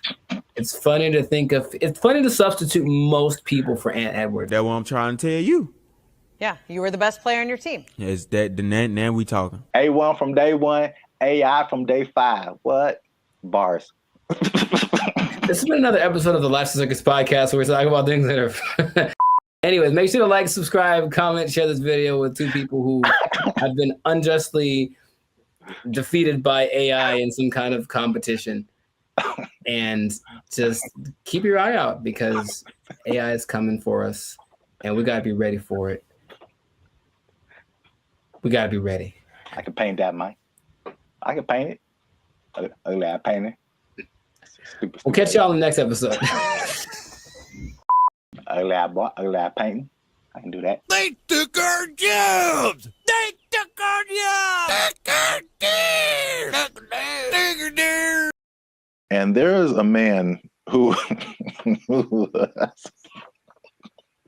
has built a substantial shelter for himself. So this place has a front door. It has lights. He has a refrigerator. He has a stove. He calls it a waterfront property because it sits right on the LA River. Other people in the encampment have. What's up, everybody? I'm Zap, and this is Jericho, and we are the 6-time international award-winning pop hip-hop music duo Band in Future. We do clean, fun music that everyone can listen to with a sound that's uniquely Californian. And right now, you are tuned into the Life of Circus podcast, where we talk about everything that's funny, interesting, and ridiculous. But before we jump into today's topic, make sure you help us out. Help us for that YouTube algorithm. Like, subscribe, comment, and share this video with somebody who's homeless. Is that a good demographic It's You know what? Actually, most homeless people do at least have access to the internet. So I guess now, 20 years ago, no, but homeless people are doing pretty good. Yes, I'm glad you said that because that kind of segues into what I'm talking about. Okay. Before I say I don't know where to start first. Okay. No, I'll go off of what you just said. Homeless people are doing not so bad, at least in LA, from what I can see. So check it out. I think I told you maybe a month or so ago, I was going to like the crypto.com arena and I was walking past this homeless encampment and I saw a orange extension cable. Mm-hmm. And it was just like, it was long. It was running all the way down the sidewalk. And somehow, I don't know how they did this, they rigged it into like a light pole or something. And those people had electricity. Like they were in there having a good time. They had a TV running. They were watching Netflix, whatever. Like they were just like, it's all good. So the I guess the comfortability of homelessness is getting really interesting. And then also I came across an article from ABC, which was just took it to the next level. So by the 110 freeway, which is a major freeway in Los Angeles, if you're not from here, there's an encampment, and there's a man who who has built a substantial shelter for himself. So this place has a front door. It has lights. He has a refrigerator. He has a stove. He calls it a waterfront property because it sits right on the LA River. Other people in the encampment have little gardens. They have a whole situation going on. So have you seen anything like this, or have you noticed like the increase in just amenities that like homeless people are just like living it up right now? Not specifically like that, but I do want to point out something. And I think it's a misconception that a lot of us have, understandably. If you're homeless, you assume certain things about people. But yeah, being homeless doesn't mean you're broke. It doesn't at all. And I bring that up because I remember in Claremont, I was in a Coffee Bean listening to two homeless guys basically have a business meeting about how to get more money from people. Like the dude, he was seriously like, yo, man, you got to go to this exit between this time and this time. Make sure you have a dog and they'll give you. So these people have money, and barring the people that are super drugged out or have like a crazy mental illness, not a lot, but there are homeless people that are homeless by choice. So they have money, it's like they just don't want to spend it on a house. So that doesn't surprise me, but I haven't seen specifically that. Yeah, I've literally been at the gas station and dudes walking up to me who are bigger than I am. They eating good and like fresh Jordans on. Like they just right. Can I get $5? I'm like, dude, you look better than I do. Like, can I get $5? Right. Like, what are you talking about? But yeah, it's getting crazy. Not getting crazy. It's already crazy, especially how here in LA, we have just, I think it was only, I forgot the numbers in LA, but it's just thousands and thousands of homeless people. But I did want to address something because we talked about the homeless before in a previous video in San Francisco, where they were like trying to hide the homeless people because all these people, these foreign dignitaries or something, were coming in and trying to hide the whole situation. Somebody, I don't know this person, but somebody got kind of offended at that video, and they tried to go at us in the comments, man. They tried to go at us in the comments. Would you like to hear it? Good. I'm just gonna paraphrase. So we were talking about the homeless. This guy came on and was like, have you been homeless? Have you ever been down on your luck? What would happen if you lost your job and things were wrong in your life? You lost your house and your apartment. So he's basically saying like, it's not our place to talk about the homeless, which I fired back at him, and I said it is completely our place, because I lived in LA for a long time, but I lived in downtown LA, which is like homeless central, just a few blocks from Skid Row. When people are pulling down their pants and taking a dump on your front door and you step in it, you absolutely have a right to say something about that. Like, you have a right to say something about that. And it's not even the homeless in particular. It's all the stuff that comes with it. Like, I don't care if you're homeless or not, whatever, but it's like it's the disrespect for other people and the other things in the city. And just like the trash everywhere and the safety concerns and like the destruction of property. If you're pushing a shopping cart, I'm pretty sure you didn't buy that shopping cart. I mean, you stole it from us. Just because you're homeless doesn't give you a license to commit crimes. Like, like you can't. Like, so it's not even about like the haves and the have-nots. Like, that's really irrelevant to me. And I will say that one thing I will apologize for is that I laugh a lot. And a lot of people have said that in the comments before, and I think that's just because I think one reason is because talking to a camera is really weird. I agree. And so I'm used to talking to a group of people or something where you get feedback, and so you say something that's funny. Like, I think it's funny. I just laugh at myself. But we try to keep it light on the podcast. But homelessness, really, there are. I don't know. Again, everyone's situation is different. Like you said, there's some people who aren't even broke. They just don't have a house. But there are some homeless people who are just like, they had a rough, whatever, something happened to them, and it's just a serious situation, and their life is really messed up. So I think well, at least I should apologize for making that I guess that false interpretation, you know what I'm saying? Like the insensitivity. I think that may have come across to some people like that. So I don't want to make it seem like we're insensitive to the homeless situation. But at the same time, I think that, we shouldn't be silenced because we've never been homeless or we never had a rough time or anything like that.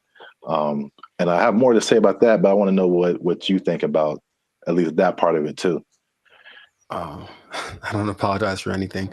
I think that I'm justified in what I say when it comes to things that I've seen over time, right? So generalizing is dangerous, but it works because we have to start somewhere, right? So if homeless people were literally just like everyone else, they just didn't have a home, meaning they weren't dirty, they weren't sometimes violent or leading to criminal activity in order to, because if you don't have money, you have to do things that are above the law to get what you need. If the implication of what homeless is the problem, I think if somehow it was just you don't have a house, there's nothing wrong with that. And yes, people do have unfortunate situations, but in general, when there's, and I heard somebody say this as a joke, but it really does kind of resonate. It's like there's places where homeless people aren't allowed to go. Why? Because they're homeless, and that's not a place that they can't come into the places that we can go because they don't have a home. And it's not because they're homeless. It's because you can tell they're homeless because they look homeless, they smell homeless, they talk homeless, they're weird to you. Like all that stuff is what we're talking about. At least personally, what I talk about when I mention the homeless people. So I don't think there's anything wrong with that. If you do want to go by, I'm sure someone knows someone who just lost it all in a bad, crypto, real estate exchange. The woman took everything, whatever. I know there's people like that, and that's unfortunate. But just in general, homeless people are not contributing to anyone's sense of safety or anything like that. And that's what I'm referring to when I mention homeless people. That's I think that's an accurate statement. It's just like it's not about the condition. It's about the character that comes along with that, and the not only not contributing but being destructive. So that's just, even in my neighborhood, I think I told you before, it's like when I first moved here, like a few years ago, this place was spotless. I mean, it was just like people had pride in their neighborhood and stuff like that. And then, but we have a major mall, we have a major bus stop here and there, 7-Eleven, like the main intersection. That's kind of where I'm at. And it's just like every year, it's like, okay, there's one homeless person. Okay, that's not so bad. 2 homeless. Dang. All right, there's a guy sleeping in front of the grocery store. Crap. And then it's like trash just keeps building up. Trash, more trash, more trash, more trash. And it's like, this isn't a rocket science. Like, what has changed? There's more homeless people. There's more trash. There's more abandoned shopping carts. There's more crime. I mean, I looked at the crime map for my area, and it was like literally my block, that area that I'm talking about, is where all this stuff happens. This is like, anyway. The other point I wanted to make before we kind of wrap it up, because it's going kind of long. One thing I also hate is that when people make judgments about you and they don't know anything about you. So same thing. I mean, the door swings both ways, right? People could say, "Hey, we're making a judgment about homeless people," but this person in the comment also made a judgment about us, like that we don't know anything about homelessness. We have never had a rough time or anything like that. And it's just interesting to see, because I mean, I personally didn't come from having a lot or anything like that, and so when I've done stuff here in LA, and I've really worked really hard and become successful, it's just like the mentality of people is just so interesting to see, like the psychology. It's like you become like, oh, you always had a silver spoon and like you got it good and you don't know what it's like and all this kind of stuff. And I'm like, I absolutely do know what it's like. Like into like 2012, I had nothing. I had like literally no job, no place to stay. Like I've been through all this kind of stuff. Like, and just because I'm like in my own place and have my own business and I'll do all this stuff doesn't mean like I don't know what's up. And I think about the people like the Jeff Bezos of the world, who just people, oh man, he doesn't care. He doesn't know what it's like. Like I've seen pictures of this dude. This dude was selling books like in a garage somewhere, like just nerding out. I don't know how, if he had friends or I don't know, but they show these Google started in a garage, Apple started in somebody's garage, Amazon started in somebody's garage. These dudes didn't just like, no, they worked for it. They really did. Yeah, and they gave the world something that the world needed, so they get rewarded with. Exactly. I mean, if you want to have all that, then you can create something that literally changes the entire world, and then you can have all that too. But like, I don't criticize anybody for like having success or anything like that. Like, I'm pretty sure at some point, even like the what was it? The Kardashians or Paris Hilton, because I used to kind of feel that way too, because that was kind of like their, you knew that they came from money. They had stuff going on. Sure. But like, unless you have worked on a TV show, like you really don't understand how insanely difficult it is, and how much you have to grind. Like, just because you have a bunch of money doesn't mean it's going to be a success. Absolutely. Like I kind of tell you that I'm not even a lead. I'm just working, background or stand-in or just co-star or something. And I'm just like, after a couple of days, I'm like, dude, I'm like spent. I'm like, you're just 12 hours a day, boom, grinding. And then they have to come back and learn. They got to go home, learn lines, I think Dave Chappelle had a funny like little.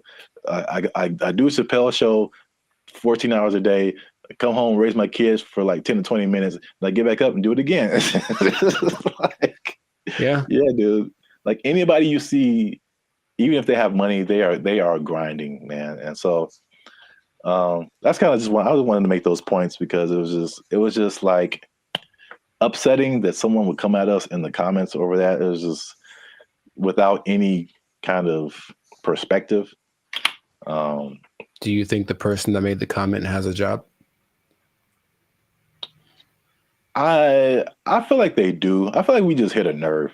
Like they had a job, or they're going through a tough time, or someone in their life is going through a tough time, and it just seemed like we were just talking about, we just like on YouTube, and we're privileged, and we just homeless people are terrible, and just so. I say if you give me one fact about a person, and then I get to judge whether or not to invite them over to my house. If you tell me right off the jump this person's homeless, then that's going to determine whether I want them to come over. Now, it's possible they're the sweetest person, and I know people for sure that do have homes that I never want them to come over. So there's that. It doesn't mean that they're a bad person. It just means, just based on the facts, statistically, this isn't a good start. Yeah. So I know it's a controversial situation. It's a big, it's been a big problem in LA and in many other places around the US and around the world. But let us know what you think. Leave us a comment. Let us know a comment that's nice. You can disagree. Say what you want. But just know that I'm coming after you if you do. Now leave us a comment. Let us know what you think. Homelessness. Have you seen homeless people? Are they living it up in your area? Do you wish you were homeless and you could just live like that and not pay rent? Do people misjudge one another when it comes to all this kind of stuff? I know it's chaotic. Let us know what you think. Until then, you stay classy, San Diego. That's nice. And don't be homeless. Don't be homeless. Yes. Worst ending ever. Bye. They took our jobs. They took our jobs. There have always been these things that say, "Oh, well, try this will work," and it's low effort on your part, right? Low effort, high reward, which isn't the way life works. But people always want to hear, and as long as people can promise that and show someone it works for somebody, they'll buy into it. Everyone only wants to be sexy and slam, but I have a solution that I think works 100% of the time.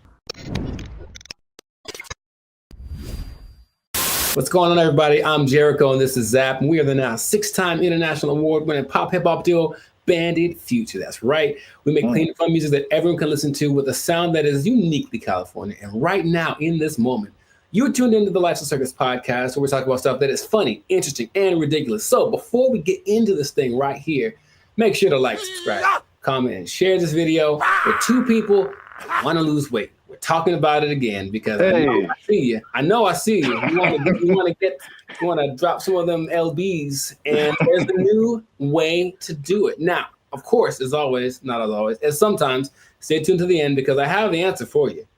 I got the answer. You came to the right place. Your boy got you. I got the answer for you, but we're going to talk about this new thing. So, Sir Zap, have you heard of Ozempic?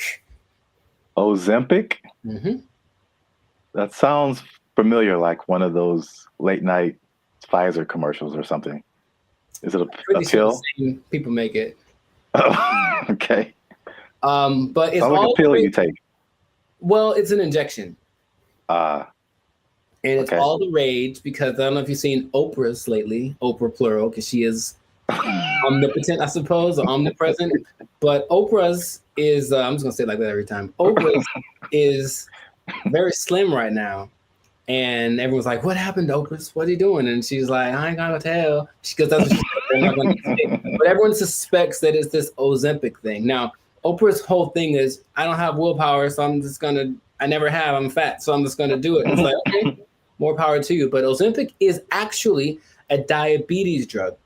And a side effect is that you lose weight really fast, apparently. So of the celebrities I've heard of, people either speculate or have confirmed that Chelsea Handler's used it, Tracy Morgan's used it, Kelly Clarkson used it, Mindy, I don't know how to say her last name. Kaylin. Yeah. She's used it, and they have crazy results. So it's another one of those. Guess what? You don't have to work. You just have to take this, and then you'll get slimmer. And the result of the proof is in the pudding. People look amazing in a relatively short amount of time. Okay. I got some stats for you, but just off of the bat, if I say it's right off the bat, hey man, I got this thing, and it's an injection, so you got to do it yourself. That's already not fun, but I'm gonna give you this injection. Oh, you have to do it, and you get to lose weight. You can lose weight really fast. What would be the question you'd ask me first if I tell you that? Besides the side effects? Very nice. that sounds right. That sounds like what I would want to know. And the thing is, this thing only came out last year. But wait a minute. It's a diabetes drug, so the side effect is losing weight. So is there a side effect to the side effect? Oh man, you are a smart one. Well, the side effect to taking it is that you basically lose your appetite and you get a little nauseous, so you don't want to eat, and that's why it works, right? The problem is, you sound like something crazy is coming down the pipe. It's nothing crazy. It's just kind of more like duh. If you stop taking it, you gain your weight back. You're not only tenfold. Appetite comes back with such a vengeance that you go back like instantly and like plus some. So is it addictive? Wow. Well, you have to stay on it for it to keep working, because as soon as the thing that it makes you do to not eat is exactly what it reverts to once you get off of the drug. And it's crazy. So now here's the other thing about it. And this is the thing I thought you might have asked, but you inject yourself, right? Yeah. So I don't know if you ever injected yourself, but not on purpose. I never have, but from what I understand is that you have to know how much to inject, right? Okay. The problem is they don't really tell you. You just figure it out. So just inject an amount in this, and then so what happens is people inject themselves and it works. So they go, oh my God, maybe I should inject some more so it can work better, right? In the last 3 months, poison control centers have had a 1,500% increase in calls from people saying that they overdosed when they injected their diet control pill or diet control. Yeah, that's what's happening because people are that stupid. So, now, okay, we get it, right? You want to be slim, you want to be sexy, you want to be attractive, and you don't want to do anything for that, right? That's just maybe the American way. This drug, also another question you might have asked is it banned anywhere? It sure is. This drug is banned so far in Austria, France, Greece, and the Czech Republic, with more places to come, perhaps. But the numbers don't lie, right? 42% of Americans are obese, 18% of children are obese, and then everyone knows the links to death and all that kind of stuff if you're obese with a high probability. So you want to get slimmer. But this is just another thing. I guess my other question would be, have you heard of any things like this in the past that have promised the same, hey, take this and you'll get, slimmer, more sexy? I can't. Diuretics, and that proved to be addictive and somewhat fatal if you take too much. There's a thing called Aminorex in 1971. This is all before our time, right? Now, the thing that I remember hearing about in the 90s, there was this thing called Fen-Phen, and it was a big deal with the celebrities. Yeah, and a lot of celebrities, took it, and apparently it works. But now this new Ozempic, I think I'm saying it correctly. They're saying that a lot of celebrities are getting paid to promote it, to push it. And I think that always, that's always the way to go. But it's just like, I'm really concerned for these people that are basically getting guinea pigged, right? It's like, we'll see if this works. And then what's going to happen to them in 6 months when they're like, oh, by the way, this causes all of the things. You know? Yeah, that's how a lot of stuff goes with. I mean, like anything, there has to be people who test it out first. So yeah, it's weird. The thing that I randomly remember when you were talking about things from the 90s was like Slim Fast. Oh, sure. Although that's not like a drug, but it's like, I remember that was like a huge thing, and people, maybe even Oprah did it at one point. I don't know. Oprah's done everything. Yeah. Yeah, I remember seeing a lot of Slim Fast commercials with celebrities and stuff, and then the tagline was like, "Give us a week, we'll take off the weight."